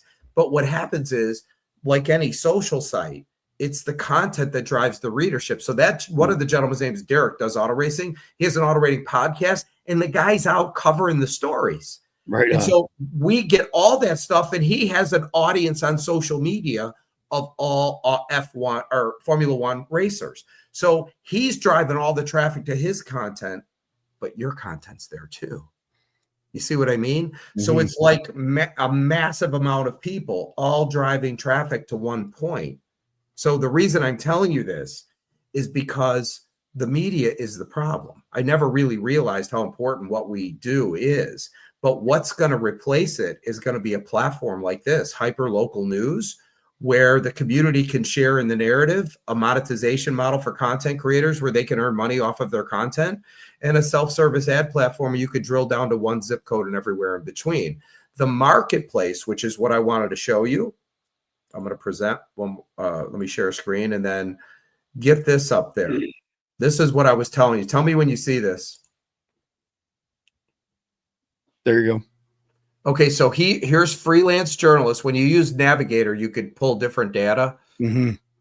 Please, 490,000 people are out of work that are advertising. You see what I mean? Mm-hmm. It's enormous. So the void I fill is huge. Now, when it comes to student journalists, which are right here, I believe it's 170 or something like that. Here. Where the hell's the number? 170,000 plus results. That's the void I fill. So honestly, these kids aren't going to get out of school probably for the next year or so. Who's going to hire them? No one. Jeff, you got any idea? No, because all you read about are layoffs in media. They're not hiring anyone. They're not hiring anyone. So what's going to happen is it's going to be a platform like ours. Okay. Where they can come in and they can start reporting the news. And what's going to end up happening is those actually that younger generation, because they understand the internet better than all of us, they're going to become the next go-to person for news reporting in the local community. They're going to replace the old guard. Now, I don't know how long you've lived in Florida, Chris, but I've been here in Palm Beach County for 36 years, I think. 37, something like that. I lived in Chicago initially. When I was younger, I left there before the problems that they had today. They always had problems, but not like now. Mm-hmm. So, it's always the same people that are in the newspaper, the political guy and they're always the same columns. Well, all that old guard is never going to be part of the new, just like in every paradigm, the people that were part of the telegraph weren't part of the telephone. The people that were part of the horse and buggy didn't convert over to automobiles, right? It's just, they couldn't see the forest through the tree. So it's really a great time to be in media. And what I'm doing is I'm taking all these news people and I'm basically bringing them into a stadium where news and information can be shared freely, but it's local and it's by subject. So if you want to know a restaurant review, that's going to fall in my food and wine section, but for that city, right? Yep. Or maybe 2 cities, you can distribute it to 3, whatever. It depends on the community. So when it comes to, I don't know how familiar you guys are with Silicon Valley, but basically every tech giant was funded out of Silicon Valley, right? You know, Facebook, Amazon, Uber, Netflix, they're all funded by Silicon Valley. So what happens is when you want to grow a company into a behemoth, it's going to need the proper capital to be able to scale it. And so that's why Silicon Valley funds these things. And, you know, I always tell people, you know, Google is like, you know, controls basically 100% of the search market. eBay controls 100% of the freaking auction market. Amazon controls 100% of the consumer market for the most part, right? And YouTube pretty much controls 100% of the video market. I mean, if I'm wrong, it's 99, but it's, you know, they've got 114 million channels. Rumble has a couple 100,000, right? And what happened was YouTube kicked off maybe 10 or 20,000 people, I'm guessing. Obviously, you're not kicked off there, right? So you're playing by the rules. But they probably kicked off 10 or 20,000 people right around the 2020 part, right? For, you know, we won't mention why. But what happened was Rumble has been around since 2013. And from an investment banking, like somebody looking to get funded, it's kind of a hard deal to get funded when you tell me your market is YouTube and you're going to compete with them. Good luck. Yeah. But they just happen to get lucky and they filled the void. And that market cap is right now they have over a $2 billion market cap and they've got a couple 100,000 people. The downside is if YouTube decides to open up to let everybody come back, I mean, it's not going to bode well with Rumble because a lot of people are going to leave because that's where all the people are and that's where all the money is. So the reason we're in the mess we are in today, as I said, is because you only have 6 institutions controlling the money, controlling the media. And I said to myself, because, you know, I actually come from that background, not media, but investments. I said, you know, I have friends of mine that have, hedge funds, family offices, private equity firms. And I said, if I were to go to them, like if I told you, by the way, BlackRock just put $5 million into my company, what would you guys say? Okay. See what I mean? So the issue is that once you take money from people like that, you're beholden to them. Yes. So what I decided to do was something I've never done before, was called an equity crowdfund, which I don't know if you know what it is. A lot of people seem to think it's like a Give, Send, Go or a GoFundMe. It's not. It's actually, they sell securities. Mm-hmm. But the cool part is when you sell private placements, you can only sell to accredited investors, which I understand. That was the business I was in. So it represents 1% of the population. So if you wonder why Silicon Valley never called you guys when they had, you know, dollar stock of Facebook or Amazon, any of you guys get a call? Okay, because you said no, right? It's because it went to the institutional players. When you got to get in is when it went public, right? And then they're selling all their stock to you, like billions were made, and you're basically just buying off some of their shares. They're just, you know, eliminating a little bit out of their portfolio. So I decided to do something called an equity crowdfund. And the cool part about this is 100% of everybody can play. So when you buy a private placement, you have to fill out a subscription agreement. This is all done online. And the equity crowdfund is it's Issuance Express owned by North Capital Partners, which I'll show you. But it's a brokerage firm. So you have to go through audits, you know, you have to go through background checks on everybody in order for a brokerage firm to put their name on something, because remember, they're liable. If I steal money, then they're in trouble because why didn't you do your background checks? Why didn't you do this? So I decided to go that route. And the cool part is when you fill out the subscription agreement, you do it online and it asks you what's your income. And, you know, do people tell the truth? Most people drop it, right? Yeah. Well, it limits your investment for the year based on what you put in. So I'm going to make something up because I don't know the exact number, but the people tell me like, if I make 20 grand a year, well, you can invest $400. That's it. And that's all you're allowed for 12 months. So the good news about it is it limits the risk of the individual, because obviously if you're making 20 grand a year, you don't have the financial resources that somebody has that makes $1 million a year, right? So that guy should be able to put in more money. But it also disperses my product into the hands of the people. See, if I'm supposed to be a news organization that's a free speech platform that puts the power of the press in the hands of the people, shouldn't the people own the product? Right? I mean, so all I'm doing is I'm opening this up to the public, and this is how we're capitalizing the company. Because remember, as content comes in, somebody has to look at it, not so much for validity, but I want to make sure if it's a sports story, it goes in sports. And then is it a city, a county, a market? So we need to distribute to the proper area. So it's one thing if you have 200 stories, but what if you have 2,000? And what if you have 20,000? And what if you have 100,000? All of a sudden, your support for that is, which by the way, is the greatest problem in the world to have, because if you have that much content coming in, your traffic is through the freaking roof. Sure. Okay. I mean, you're becoming the 10,000, but of course you're already the 10,000 pound gorilla. My guess is by the time we hit about 20,000, you'll be the 10,000 pound gorilla. I mean, there's the largest media company in the world in terms of news reporters is AP with 3,000. I'll blow through that this year. Okay. So the equity crowd fund, which is what you saw, which I'll put up here, is, let me share my screen. Present, share screen. It's the companies that we're using is called Issuance Express up at the top. It'll say Issuance Express right here. The company, my company is called Nico Ventures Inc. And that is, Nico Ventures owns the platform Your News. Reason why we did that, there is a reason. I'll give you the short version. It's because you know how News Corp owns Fox and 20 other companies, right? But nobody calls it News Corp. They call it Fox. I watch Fox. They don't watch News Corp. News Corp is a holding company. So my plan is to make acquisitions of different verticals, somebody that owns a horse racing or boxing website, and bring them all under our umbrella. But that being said, this is a platform, and I'll make it bigger so you can see. So far we've raised, call it 270,000 that you could see. Some of it comes in as ACH, so you won't see it. But this is where people can read everything about what we're doing. There's a video I put together, which is just a few minutes long.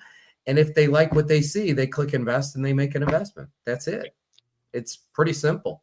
Yeah, and I'll mention that there's a link to it down below in the description of the video, that we're running a little bit long. We usually wrap up chapter 1 about 33 minutes ago. Oh God, sorry guys. Yeah, you could also find it on my website at the bottom of the page. It says invest, and also become a citizen journalist. So. Yeah, no problem at all. I'm just noticing a lot of people checking out in the chat. So I appreciate that information. We're going to roll into chapter 2 here. If you want to hang with us, you're more than welcome to. If it's time to go, then you can go as well. But I've just got a quick message from one of our sponsors, our biggest sponsor, CCW Safe. Y'all saw the video opening up. Let me just say this because we're running tight on time. If you have self-defense insurance, it's not worth the paper it's written on. If you get in a citizen-involved shooting and your attorney tells you to take a plea deal, even though you're not guilty, which happens 95+% of the time, you can't receive insurance benefits when you're in the position of committing the crime. So if you've copped a plea agreement, you've admitted to committing a crime, and if they spent $400,000 on defending you, they're going to claw it back through a recoupment clause. CCW Safe doesn't do that. They sell you member benefits. They have a rapid response team that leaves immediately, even if it's in the middle of the night, to be by your side. They have free coverage for your spouse. So their top of the line products, $47 a month. My wife and I have it. It's $23.50 each per month. I did a lot of research into this over 18 months before we decided to put our name on something, and CCW Safe is the best choice. And there is a link down below for them as well. We don't get affiliate income from them. They do send us a monthly stipend, but if you click the link, they know that you signed up vis-a-vis Survival Dispatch. So with that out of the way, here we go. So there's been a lot of chatter today on the China tariffs going up to 245%. Not exactly. it's gone to 245% on syringes and needles, nothing else. So all the products kind of fall into different categories. Now, would I be surprised if sometime in the very near future that more stuff was taxed or tariffed at a 245% level? No, not at all. But here's your list, essentially, of the tariffs that we currently have in place on products coming from China. And you know what? It has its cost to even people like us at Survival Dispatch. We were hired by a power station company to do an educational series. So it wasn't going to be promoting a product. It was strictly going to be saying, if you're preparing for hurricane season and you want to have backup power, here's all the things to go through. I got an email first thing this morning that said, yeah, with everything that's going on with our source of revenue, which is selling these power stations, which I wasn't going to promote. I was just adding a course to their academy. It got canceled on us this morning because of the tariffs. So I'm not upset because I believe we need this reset, but I did want to make sure that people were clear, and the 245% is just one product. So Sam, the way I normally do it in chapter 2 is just go back and forth between two people so we can get through it reasonably quickly. Jeff, I'm going to give you first crack at this one here. Next one will be you, Sam. Give me your thoughts on where we're going with this tariff leverage. Well, as I've said multiple times, in this situation, tariffs are a tool.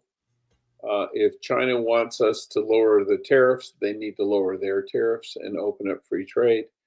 But to be honest with you, if this means we start making syringes in the United States, which we should, so be it. You know, there's got to be a little bit of pain. I would rather spend a little bit more for something made in America, knowing that the money is going to an American worker.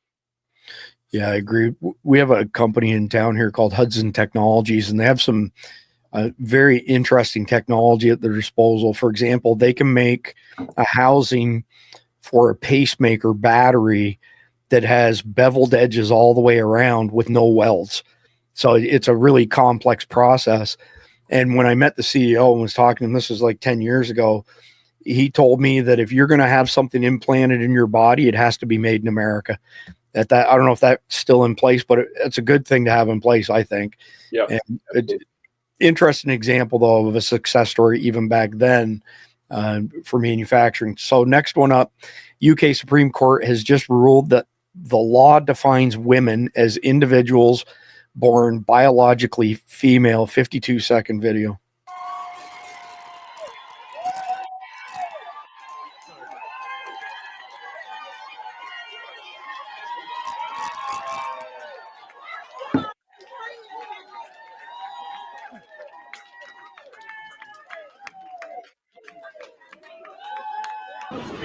We were in a really difficult place in Scotland then. We thought we were going to see rights for women rolled back.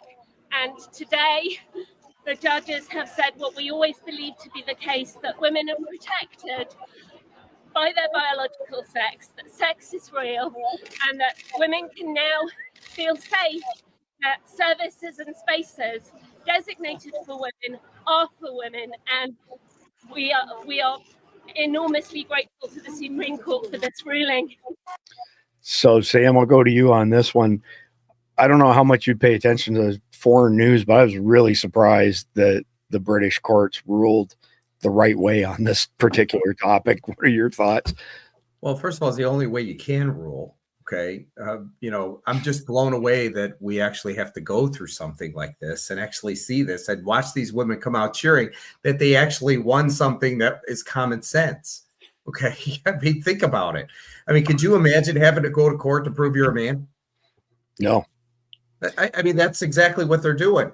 You know, we're biological women. Well, what is a bio? I mean, I've heard it all before. This is the stuff that just makes me nuts. So, you know, I'm shocked that we actually have to be here to go through this, because everybody knows the difference between a woman and a man. Everybody knows the difference. Okay. There's not even 99.999. It's 100% of the people know. It's just, they're all trying to change everything for whatever reason, which I have no idea. And honestly, my tolerance for this is zero. Okay. So same here. I would argue it's more of the irregular warfare being waged against us to divide and conquer, right? I mean, We had a pastor on recently, super nice guy, super smart guy. And I don't believe in, cutting somebody off because of one thing. For example, I disagree vehemently with Operation Warp Speed that Trump did in his first term. And I would love to see him, apologize for that. But Don Jr. says that his father's never, ever said that he was been wrong about anything his entire life. Does that mean I don't support President Trump? Absolutely not. Nobody's going to get it right 100% of the time. But this individual said that, we should approach these transgender people with love in our hearts and accept them and all that stuff. And that sounds all fine and dandy on paper and stuff. But you know what? If you think that you can cut off body parts and become the other sex, I'm not reconciling with you. I'm not extending any olive branches. I'm at the point now, and I believe a lot of Americans are with me, that we can't square anything that they're doing on the other side. They're so insane. And I'm not making up with those people. I don't know if you feel differently, but I'm done. I've been done with them for a long time. So yes, the answer is yes. And it just blows me away. We actually have to have conversations about this. Okay? Exactly. Next one up's for you, Jeff. So DC Drano is an attorney in Tampa. I check CNN every morning, not to get the news, but to see what PSYOP they're focusing on today. And it looks like the PSYOP du jour is pretending Republican voters are mad that Trump is deporting illegals and taking on China. So this is just epic gaslighting. We discussed it earlier. Exactly. CNN knows it. They all know it. It's throw it against the wall, see what sticks. It's you would think that they would learn by now. I mean, you've quoted Einstein multiple times. Keep doing the same thing, expecting a different result is the very definition of insanity. I mean, these people are insane. Their formula doesn't work anymore. All right, next one up. Carolyn Levitt just shredded the media for defending the so-called Maryland father. 1 minute, 14 seconds, and then it'll come to you, Sam. Democrat and media outrage over the deportation of Abrego Garcia, an MS-13 El Salvadorian illegal alien criminal who is hiding in Maryland, has been nothing short of despicable. Based on the sensationalism of many of the people in this room, you would think we deported a candidate for Father of the Year. That's because, unfortunately, many in this country care more about this quote-unquote Maryland father, a legal alien MS-13 gang member, than a Maryland mother and an American citizen who was brutally murdered at the hands of a different illegal alien. Of course, I am referring to Rachel Morin. And if you didn't see, yesterday, a Maryland jury found illegal alien Victor Antonio Martinez Hernandez guilty of murdering Rachel Morin in August of 2023. She was a 37-year-old mother of 5 who was jogging in an otherwise safe community northeast of Baltimore when this monster ambushed, strangled, and beat her to death before stuffing her brutalized body in a tunnel drain. The Morin family finally got justice yesterday, but they will never get Rachel back. Our hearts go out to Rachel's family, her 5 children, and her mother, Patty, who has suffered the unimaginable loss of her daughter. So I don't know if there's much that we can add to this. We did cover it in chapter 1, but Sam, go ahead and take one more swing at it. We're not just going from the legacy media embracing these, 80-20 subjects on the wrong side and the 20% side, but what they're supporting is so anti-American, anti-Christian, anti-everything. I mean, you have to sell your soul to the devil, in my opinion, to do what they're doing. This is why I truly don't believe it's the masses. I think it's just the media that's making all this crap up, and you got a few people cheering it. I mean, because name one person that has ever said, this is math, this is horrible, we're taking him out of here. That bitch deserved it. I mean, come on. So, this is where I have a hard time believing that anybody would be on board with this. And I'm the only conclusion that I could actually come up with is the media obviously has a bias towards Trump and towards Republicans, and their interest is in getting the Democratic Party in power for whatever reason. I have no idea, because be careful what you wish for. But these would be all their next voters. That's the only thing I could figure. And this is what they want in this country, because without them, nobody's ever going to elect them again. Yeah. Ever. Yeah. True story. Couldn't agree more with that. All right, Jeff, next one up. More than 90 people found in Southwest Houston home in suspected human trafficking operations. The neighbors were shocked. 1 minute, 32 seconds. Breaking right now, a possible human smuggling discovery in Houston. More than 90 people discovered inside one home. Some of the people found saying they hadn't eaten in quite a while. This all happened in Southwest Houston on Chessington Drive, just off the Beltway near the Southwest Freeway. More than 90 people, made up of about 5 women, 85 men, but no children, found huddled in 2 separate areas, some in need of food, water, and medical care. Police say the discovery came hours after a kidnapping tip from a possible relative of one of those rescued. SWAT teams then entered the house after a few hours staking it out. It's horrible. It's horrible. It's heartbreaking. I feel sorry for the people.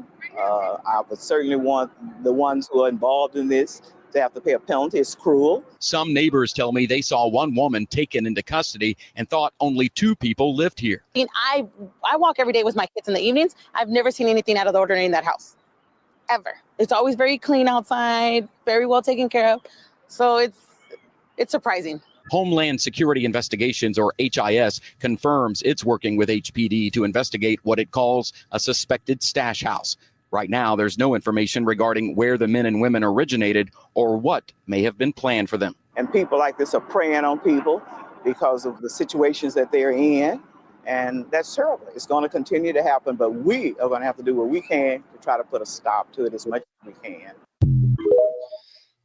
So, Jeff, before you take a swing at that, we actually got a notice from our sheriff's office, I want to say maybe a year ago, that said to be on the lookout for what appeared to be empty homes in suburban neighborhoods, because there was a rash of, whether it be TDA, cartels, whatever the case, buying homes in nice neighborhoods and using them to stash everything from drugs to victims of human trafficking like this.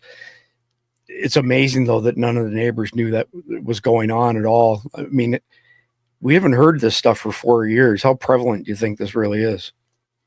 Well, I don't, they say it was a stash. I think it was just a bunch of freshmen at the local university that all bought a house together so they could afford the rent. That makes sense. No, I think it's a lot more common than people think, because we have so many illegals in this country. And they are shipped around by the coyotes, and they go, if they want to go to Chicago, they don't just hop on a plane necessarily and go to Chicago. They got to get shipped around. They're, especially the ones that are brought in for nefarious purposes like prostitution, things like that. They're not putting these guys up at the Hilton. They're going to shove them in these houses and then move them out. And then as soon as they move them out, they're going to move somebody else back in. And you can't draw attention to yourself. Otherwise, your business model collapses. So, you put tinfoil up in the windows, and there's so no light can get out, and you tell them you got to stay in the house 24/7. That's just I think there's a lot more than people think. Yeah, I think you're right. So next one up's for you, Sam, and I've been aware of this for a while, and I'm sure you have as well, but I don't know that everybody knows about this because it hasn't got the news that it deserves. But the 65 Project is a polarizing force in American politics, targeting conservative lawyers with ethics complaints and public shaming to deter representation of Trump in similar causes. They operate just like the rest of the NGO mafia. They attack their opponents and try to debank, deplatform, disbar, and destroy anyone who stands in their way. Now that President Trump is in office, the 65 Project needs to be the subject of a DOJ investigation. So basically, any lawyers who work on behalf of the Trump admin, cooperate with the Trump admin, or anything that they disagree with, they go after them with a vengeance to get them, disbarred. I want to hear your thoughts on this one, Sam. Well, I'm going to have to agree with that. I mean, I think they should go after him. The thing is the stuff like this should not exist, number one. Number two, how much resources does the federal government have? Because the amount of people they have to go after with all the crimes that have been committed, I mean, from all these NGOs and all the money being taken out of USAID, all the stuff that's happening with the unemployment and people getting unemployment checks that are 500 years old. I mean, where does it end? Where the resources come for this? This is what I really want to know. I mean, it just never seems to end. Well, I think that's part of their, processes that were part of their strategy, is to make the process part of the punishment, because there's no additional resources. Like you said, you can only fight so many fights concurrently, right? And if you're tied up fighting all these fights, you're not, codifying executive orders into law and those sort of things. So I think a big part of it is holding the system hostage, holding the system up, for lack of a better term. The best analogy I can put on it. Jeff, next one up for you. Wisconsin teen allegedly killed parents to fund assassination plot on President Trump. Planned to flee to Ukraine, officials say. 1 minute, 38 seconds. This kid truly looks evil. Facing charges for killing his mother and stepfather. 17-year-old Nikita Kassup from Waukesha became the subject of an extensive FBI search warrant. It was alarming. I mean, it's not really something that you would think happening in such a small town like Waukesha. Investigators discovered the teen's self-described manifesto that included making bombs, terrorist attacks, and plans for the assassination of President Donald Trump. Just mind-blowing. While investigating Kassup in the killings of Tatiana Kassup and Donald Mayer, authorities found material linking the teen to the Order of the Nine Angels, a network of neo-Nazis which advocates for violence and the destruction of modern civilizations. Kassup calling for Trump's assassination. He wrote, "By getting rid of the president, that is guaranteed to bring in some chaos. Not only that, it will further bring into the public the idea that assassinations and accelerating the collapse are possible." The warrant covered a number of Kassup's electronic devices, including his laptop and phone. That's crazy to me because growing up, we didn't even really have the internet. If I ever have kids, there's definitely going to be parental controls on the internet, that's for sure. The teen engaged with white nationalists online about his plans, writing, "My parents don't know, LOL. They would take my phone away if they did."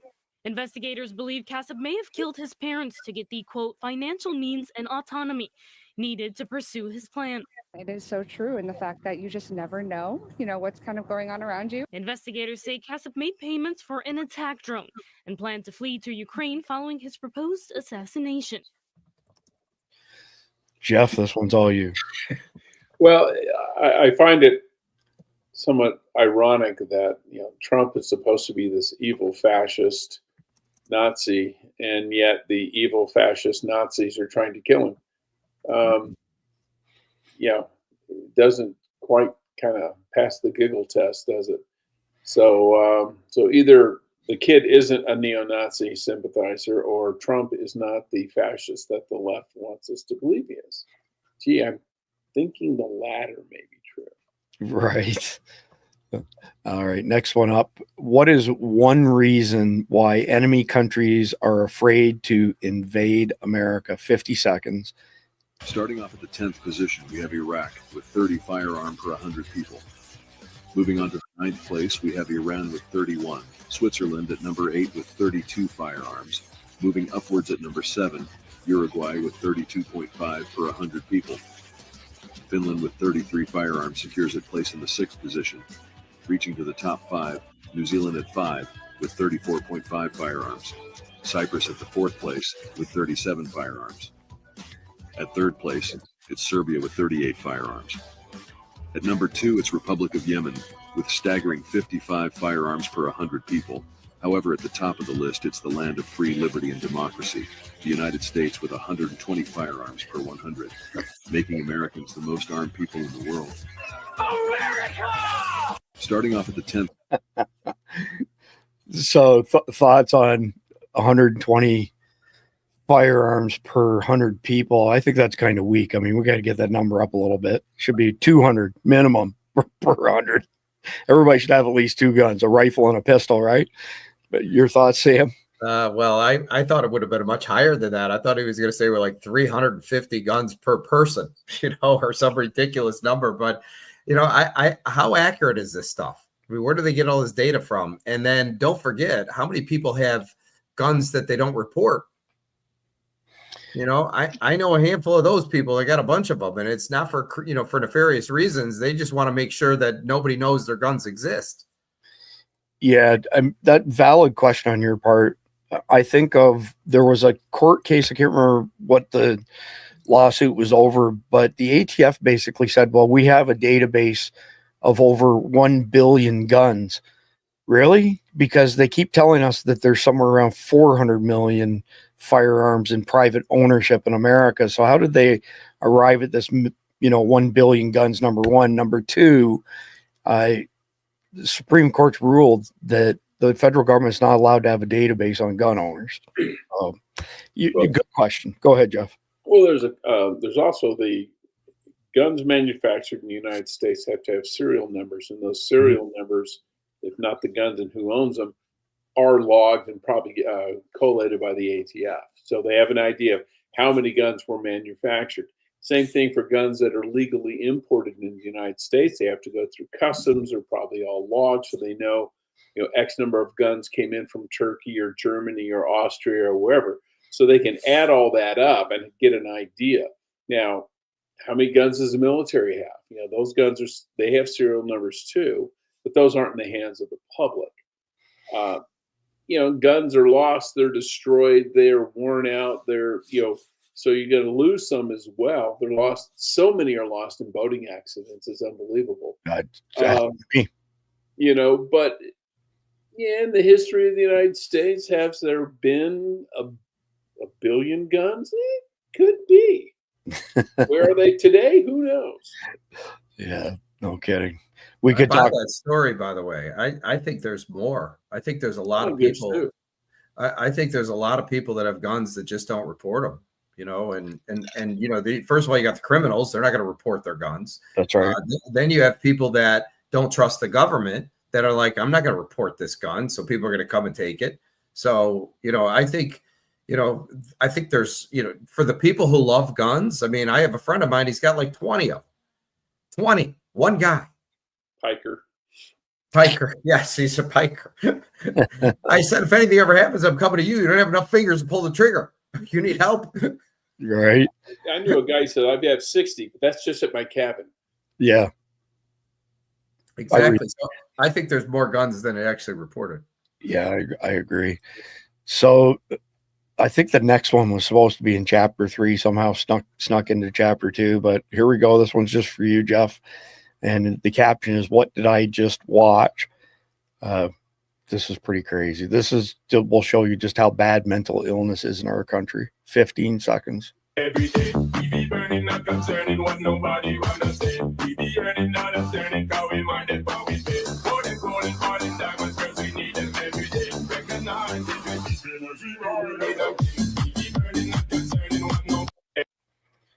I don't know what's more disturbing, the fact he's doing it or the fact that he's videoing it and putting it online. It's one thing to be this crazy in private, but to be this crazy in public? Okay. 1951, there were 550,000 inpatient beds in psychiatric hospitals across the country. That number is now 40,000. Yeah. We have a serious mental illness problem on our hands. Yeah, they're not being treated. Well, we have a lack of beds for mentally ill. Well, actually, you know what? I've got the tabs mixed up here. That was the beginning in chapter 3, so we're into the funny stuff now. Oh, okay. Because I'm looking at it thinking, wait a minute, that's not chapter 2 type of material, but chapter 3 is underway. So, being married, watch the end to see this pedestrian, unsurprising ending. This is pretty comical.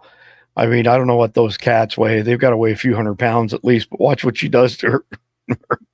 Get out of the way. There we go. That's pretty comical. That's my dog to me. Right. Yeah. And they get up to 500 pounds. Wow. That's phenomenal. Yeah.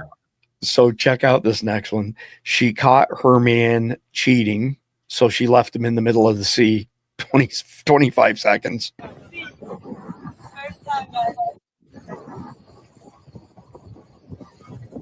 He thinks we're going out to sea to play. Jump in then. Go on. Ready? Go. Woo! Cheating. Bye.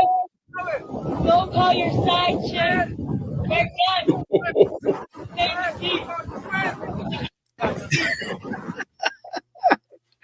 So there's a follow up to that. He actually did survive. Claimed he was not a very good swimmer, but anyway, somebody last week brought up the value of the dollar today versus 1913 with the Fed and the installation of Woodrow Wilson. So there's $1 on the far left. Federal Reserve created 1913, and today its value is 3.67 cents for $1. $1 down to 3.67 cents. That's pretty crazy when you think of it in those terms. All right, next one up is called Dumb Rappers. 15 seconds. Damn, clicking along and shit, fucking with you niggas. Damn. Ow, babe.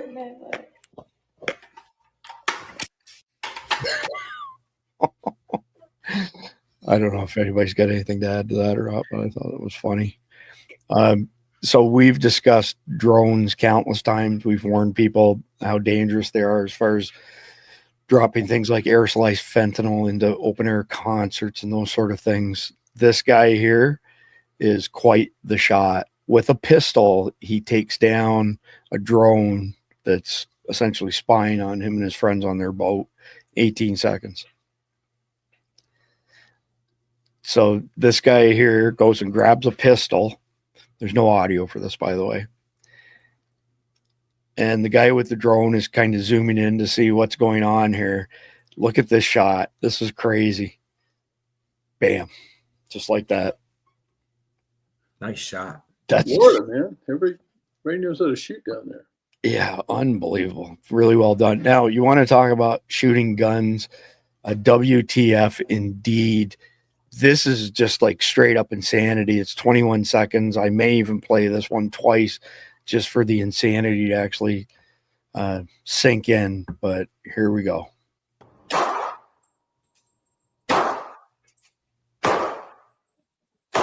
Oh, Jesus.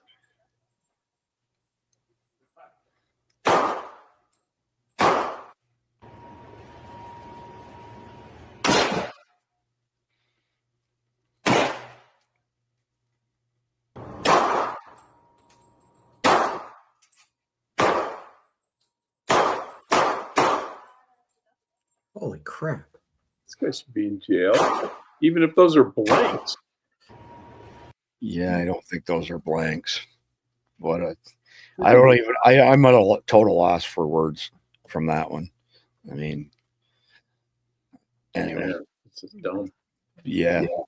All right, moving on to the next one. I thought this was a good meme. Grab it, fair trade, and Z not taking it. I've actually fielded quite a few emails this week from people that we've worked with in one capacity or another, either on this side or even in China, as far as what's going on. And we've been telling people for 2 years now that China is on the ropes economically. They're going to implode. They're absolutely, this hard line that Z's taking, he's going to destroy their economy. And it's already well on its way there. All right, next one up is lightning strikes caught on camera, 1 minute, 14 seconds. We may not watch the whole thing, but it's a pretty crazy show.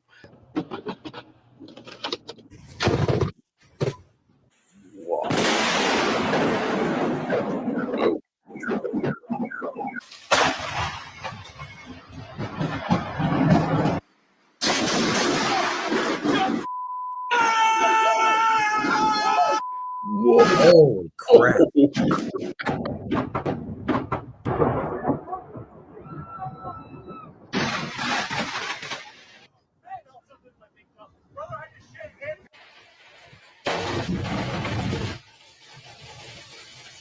Wow.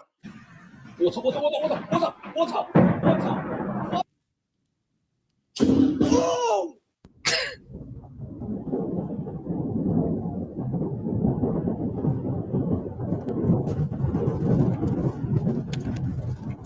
That looks like the heaven's opening up.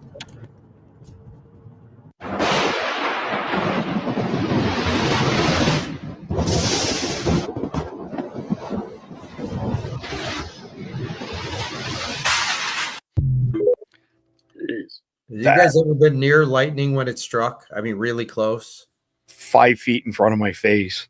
How'd you live?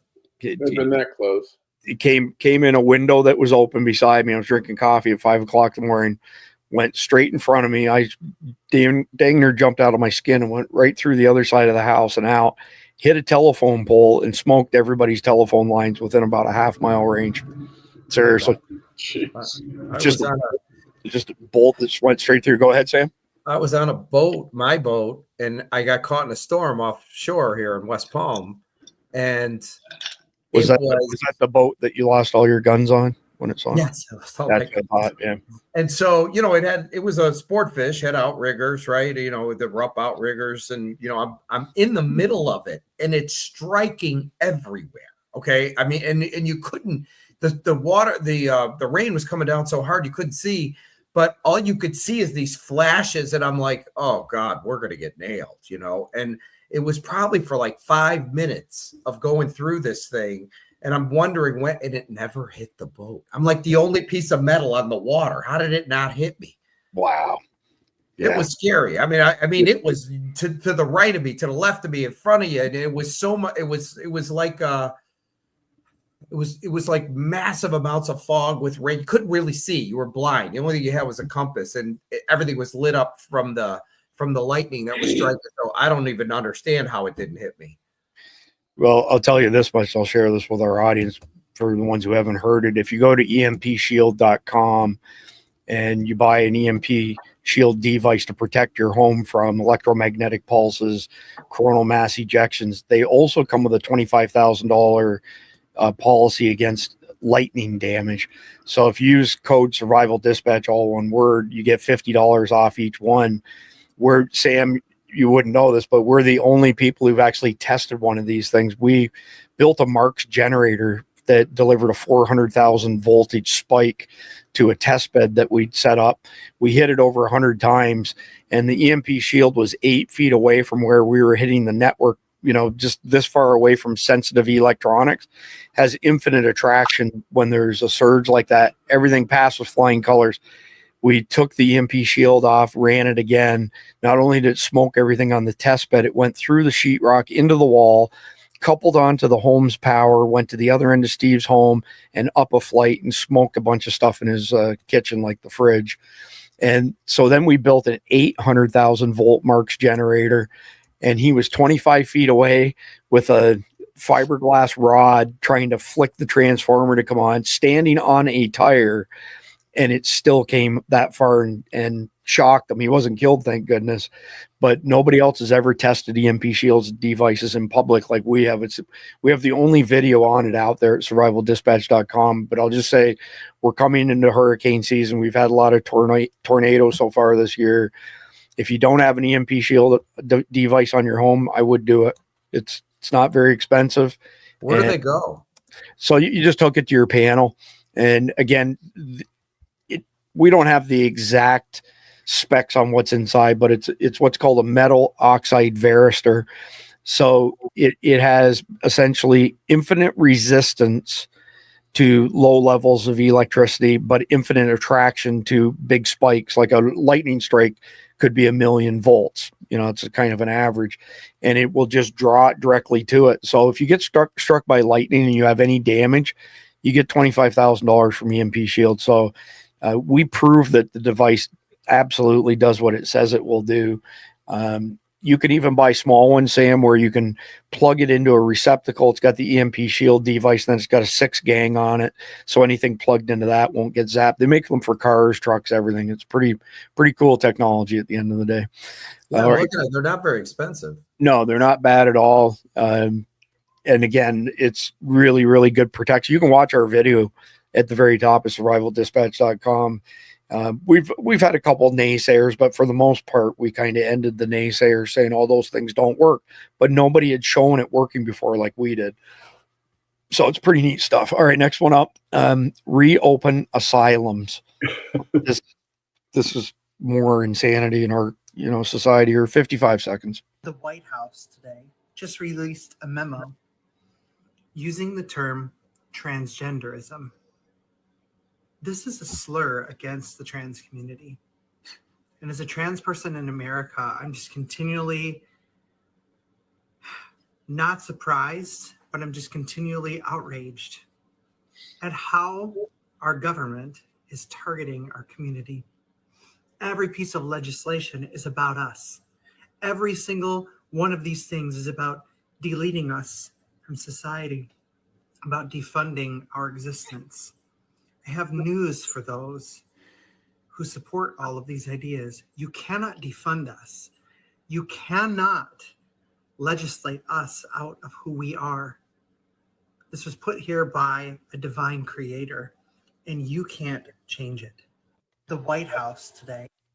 I don't know if either one of you want to add to that, but how can you be a narcissist and a victim at the same time? Well, here's your proof. So the divine creator created a transgender? Is that what it's saying? Yeah. Notice I use the word it? Yeah. It's a pat. Yeah. Oh, wow. Hey, look, I guess even the divine creator gets it wrong every now and then, right? Apparently. So this one here, China must not own a single acre of American farmland. So our friend, Andrew Bailey, Missouri Attorney General, won a $25 billion lawsuit against China, the CCP, for the damage inflicted upon Missouri from Charlie 19. And he has seized the first piece of property. He seized a building in downtown San Francisco. And his next move is to seize farmland. And the court gave him the green light to seize land assets anywhere in America. So we're making some progress there. But the Chinese have bought up all kinds of farms in very close proximity to important pieces of infrastructure, like substations that are critical junction points, that sort of thing. I have a question on that. Sure. So does he have to pay them back for it? Is there money exchanged, or is it just seized? No, it would be the property of Missouri. So Andrew Bailey sued China over damage done to us through the Wuhan virus, Charlie 19, whatever you want to refer to it as. And China thumbed their nose at the court and said, we're not even going to defend ourselves in this. This is ridiculous. This was the CCP in particular. And lo and behold, at the end of the trial, the judge said, you know what? They have to give you $25 billion in X amount of days. And if they don't, then you can go ahead and seize whatever you want in the country. Oh, how convenient. So they haven't given anything to Andrew Bailey, meaning the CCP hasn't. So now he's seizing Chinese assets across America. And like I said, the first piece of real estate is a skyscraper in downtown San Francisco, but his chief of staff is a friend of mine. And next up is some of these mega farms where the CCP has bought up like huge tracts of thousands of acres of land.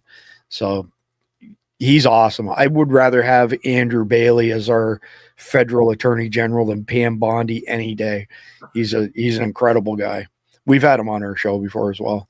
Next one up from Roger Stone, told you. So have you guys been tracking this, that Letitia James has got herself in some hot water? She did exactly what she accused Trump of doing, overvaluing a property to pull some bigger money out of it.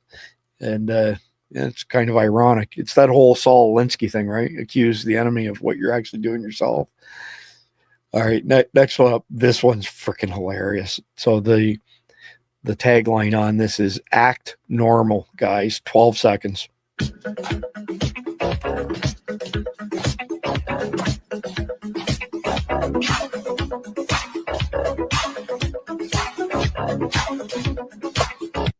I gotta play this football.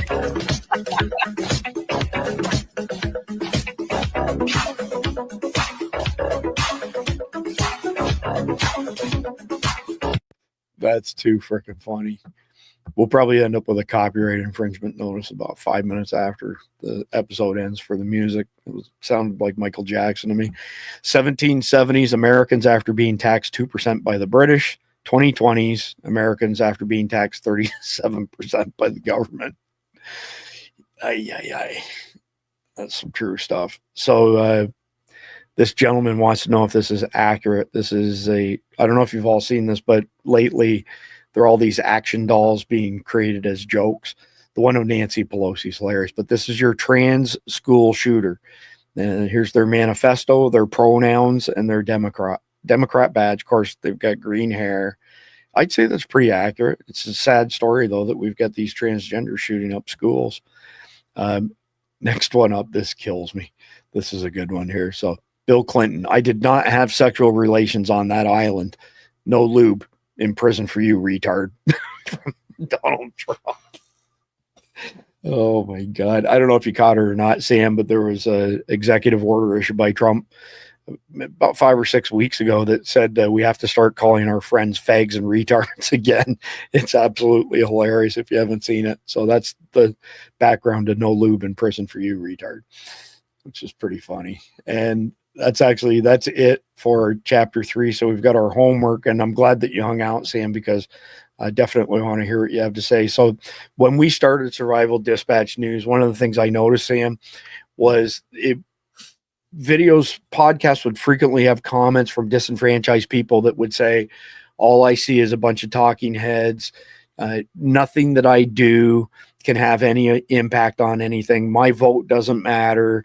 And I thought to myself, you know what, we're going to do this thing. We're going to assign homework at the end of every episode, which we've done, on things that the average everyday American can do in light of whatever the main topic of the night is. And the main topic of the night, obviously, is legacy media, and that we can't trust them anymore, and we don't trust them anymore. So I've got half a dozen bullet points here. I'm going to go through them, and then I'll go to you first, Sam, and then Jeff, for your thoughts on the ones that I throw out there, and plus anything that you think that I missed that our audience can do. So number 1 is cut through the noise yourself. Stop relying on TV networks or big papers for your worldview. Dig into primary sources like raw data, official statements, direct footage. Platforms like X, of course, can give you unfiltered takes from regular people or insiders, but you still have to sift through a lot of crap, cross-check everything. And that's if you want to do it yourself.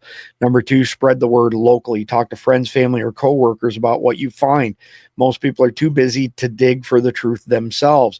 And on that note, that's why for $9.99 a month, whether you sign up on Patreon or Substack, so patreon.com/survival dispatch or survivaldispatch.news or survivaldispatchnews.com, your membership gets you the daily sit rep with all of the links that we have done all of the research on. It gets you an invite to our private Signal chat, which has a massive amount of intel that's shared in there. Some days as many as 3,000 messages. And it also gets you an invite to attend Saturday morning aftermath sessions with me and sometimes the other guys on the learning stuff. So last week we covered how to put together your home defense plan. This Saturday, we're covering alternative communications. Number 3, support alternatives. Put your money or attention towards independent journalists, podcasters, or platforms that aren't beholden to corporate agendas like Survival Dispatch News. Look for ones who show their work and aren't just grifting for clicks. Substack, X, or smaller news outlets can be good starting points. And by the way, we run the Survival Dispatch Guardian memberships, formerly Insiders, on both Patreon and Substack, because I don't trust any platform. So if we get nuked off Patreon, we've still got Substack, or vice versa. Patreon is the one who's not been as kind of conservative. Substack seems to be pretty solid, but we're hedging our bets in that regard. Number 4, call it out publicly. Use X or other platforms to point out specific lies with evidence, screenshots, links, or clips. Tag the outlets or reporters directly. I do that all the time. They hate being exposed, and enough people doing this can make them sweat. Don't just rant, be precise. Number 5, starve their influence. Stop watching, clicking, or subscribing to outlets that you know are dishonest. Their power comes from ad revenue and attention. If you need to keep tabs, use ad blockers or archives to avoid giving them clicks. Encourage others to do the same. Number 6, push for accountability. Support legal or regulatory moves that hold media accountable, like defamation lawsuits or breaking up monopolies. Write to your representatives or groups pushing for transparency in media funding. It's slow but adds pressure. And finally, number 7, build your own platform. If you've got something to say, start your own blog, podcast, X account. Send an email to support@survivaldispatch.com if you got something that you feel that you should come on our platform and get the message out. You don't need to be a pro, just consistent and honest. Small voices add up, and there's a chance that you could reach people who are sick of hearing the same old narrative. So actually, I have number 8, and I'm going to go to you with it, Sam. I would say number 8. Oop, I didn't adjust the screen back. There we go. They should be going to yournews.com because they're getting real citizen journalism there. Completely. Yeah. I mean, look, at the end of the day, everybody has something to do. You know, everybody's going to work, everybody's busy, everybody's taking their kids to soccer practice, right? I mean, or whatever it is. I mean, they've got lives to live. And you're 99.9% of people aren't news people. I mean, what I mean by that is they're not in the media business. Okay. They're not covering local stories. I mean, this is why the media exists. This is why you guys exist. So is because people want to be informed about information, and what everybody's doing now for the people who are fed up with mainstream media, the best thing you could do is, you know, find somebody, you know, like you guys, or, you know, go to Rumble and seek out alternative news and find people that you like, that you can follow, that, you know, you kind of resonate with, because, and then once you learn to trust them, I mean, that's going to be your go-to person for news. In my case, I'm different. I'm an aggregator. I'm not in the news business. I'm in the platform business, but the content creators are in the local community that are submitting the local content, right? So they're there. Nobody knows the local community better than the people there. And all I do is fill a void. So, you know, if I know it's going to happen, and I'll give you a perfect example. In North Palm Beach, Florida, we used to have the Little League games. The parents would put up the games, you know, like who beat who, which was really cool. And one time they flipped it, and then instead of the Jaguars beating the Cougars beat the Jaguars, or whatever it was. Okay, you know, I mean, this is minor, but it only appeared in sports in North Palm. But let me tell you something. Okay, I must have got 100 emails. That's not true. All the kids, right, they're sending you messages. This is not what happened. So my point is, the public lets you know instantly when somebody's lying. Yeah, instantly. Yep. Good. And that is what's going to keep the riffraff out, because the public is going to look and go, this guy's full of it. We're not following him. We're not reading him anymore, which means that person doesn't make any money. And it's really going to be the people that, you know, have integrity, the people that are honest, the people that are telling the truth. And, you know, people will be able to choose who they want to listen to, or who they want to, you know, watch, or who they want to read. I just provide all vehicles for everybody, but I drill down to the local. So I still have a lot of work to build my platform to where we have hundreds of thousands of news reporters. But ultimately, at the end of the day, it's inevitable. I mean, what I do is going to happen whether anybody likes it or not. It's just the wave of the future. So I understand why, you know, people distrust the media, but the beauty is there's literally millions of you guys. There are. True. Right?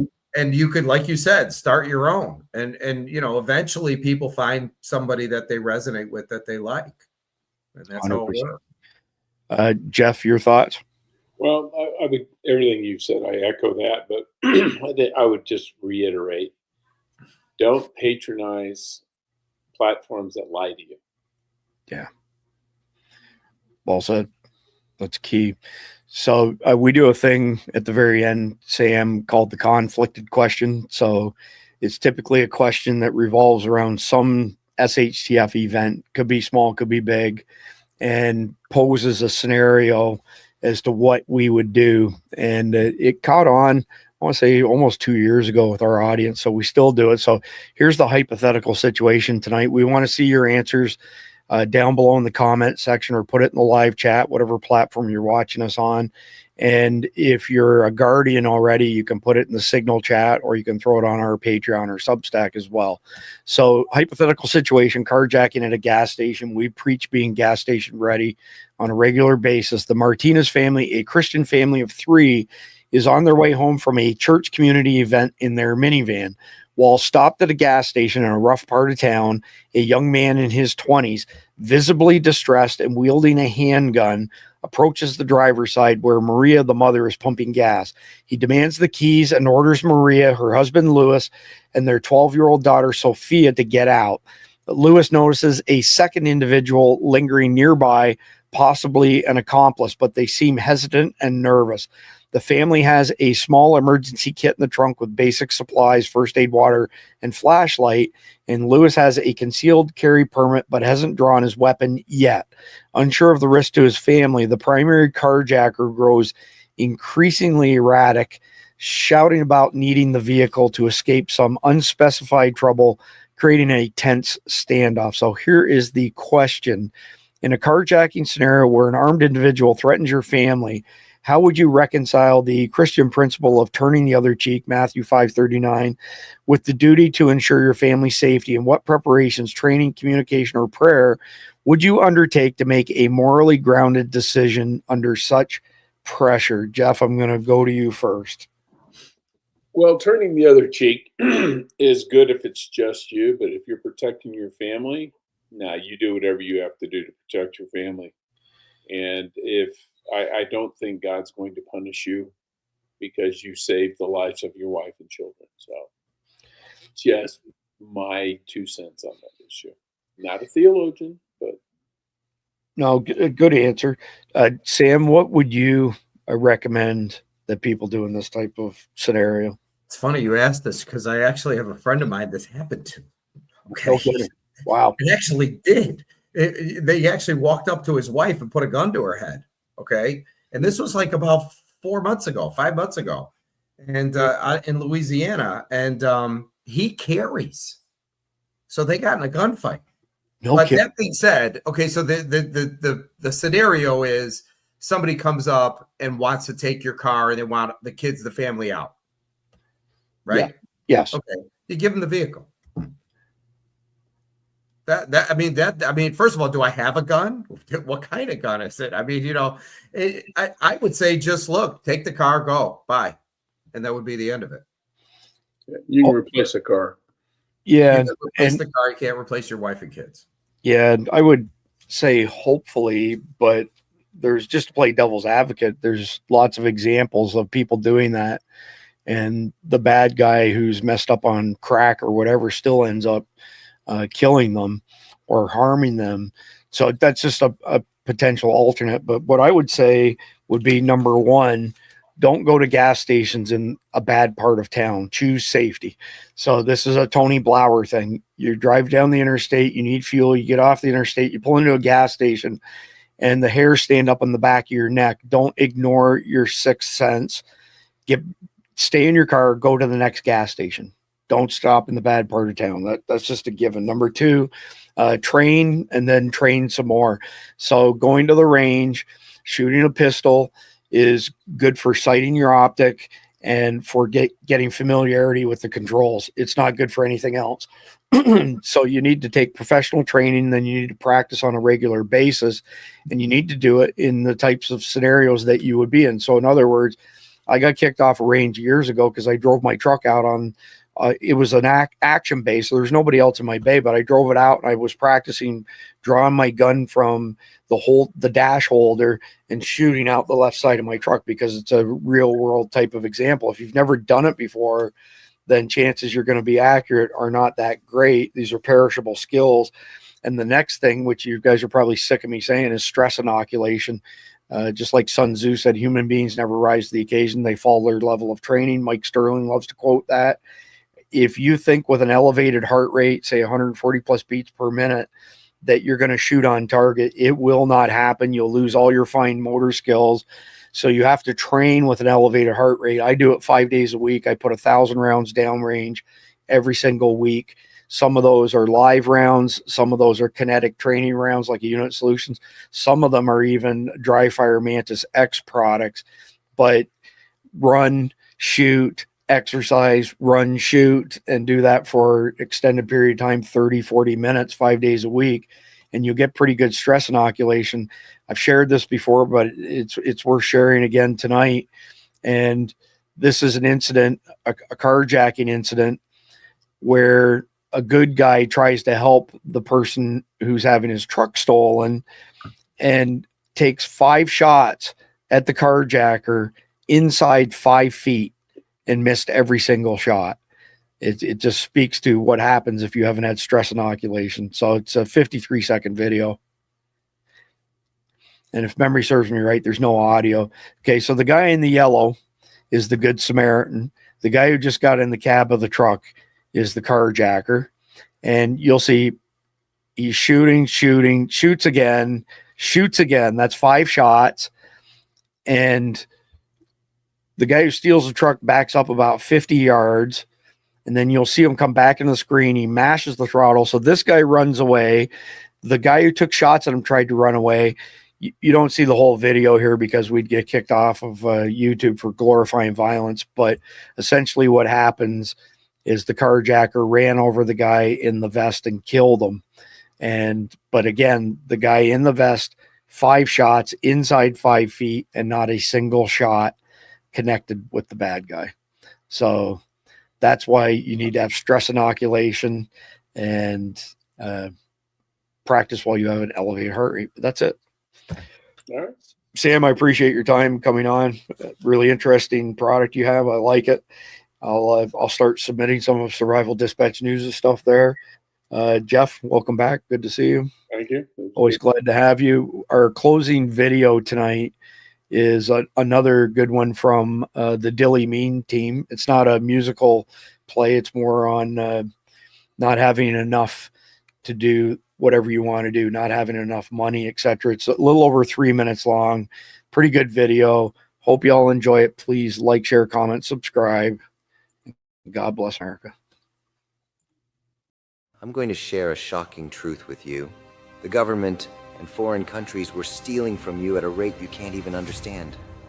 While you struggled to not fall behind on your car payments, your house payments, your child support, while you struggled to maintain being able to pay for your children's extracurriculars, when you skipped family vacations the last 4 years, when you skipped Christmas, every time you had to say no to your kids because you couldn't afford it, you had to say no to your wife because you couldn't replace it, while you were saying no over and over and over again to your life, to your family, to your dreams, someone else inside the federal government was saying yes at a level you can't even fathom.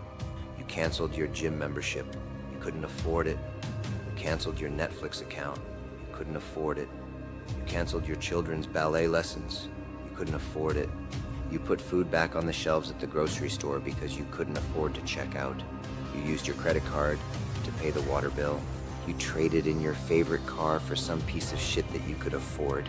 Your 7-day vacation turned into a 3-day weekend. You bought the 3-bedroom, 2-bath because you couldn't get to the 5-bedroom you needed. Just too much money. You had to pass on the neighborhood you and your wife dreamt of living in. You had to get rid of your livestock, pets, dogs, cats, because you couldn't afford to feed them and maintain them. The word no can be very beneficial, but it can also be dangerous. No implies boundaries, which is totally fine. But when you start saying no to financial and/or experiential items, the metaphysical effect it has on your life is massively detrimental. When you live on no, you'll create more no. Do you have the money? No. Do you want to go do this? No. Dad, may I have this? No.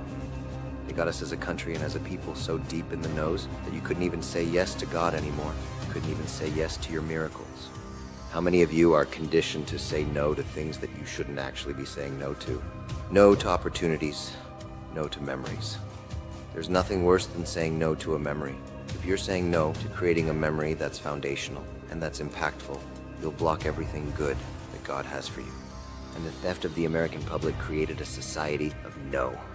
They were stealing like you can't even believe. No progress, no fun, no family, no community, no barbecues, no nothing. Just no's all over the place. You go through times in life that you must say yes. Yes to risk, and yes to miracles. God loves yes. It's time to say yes again.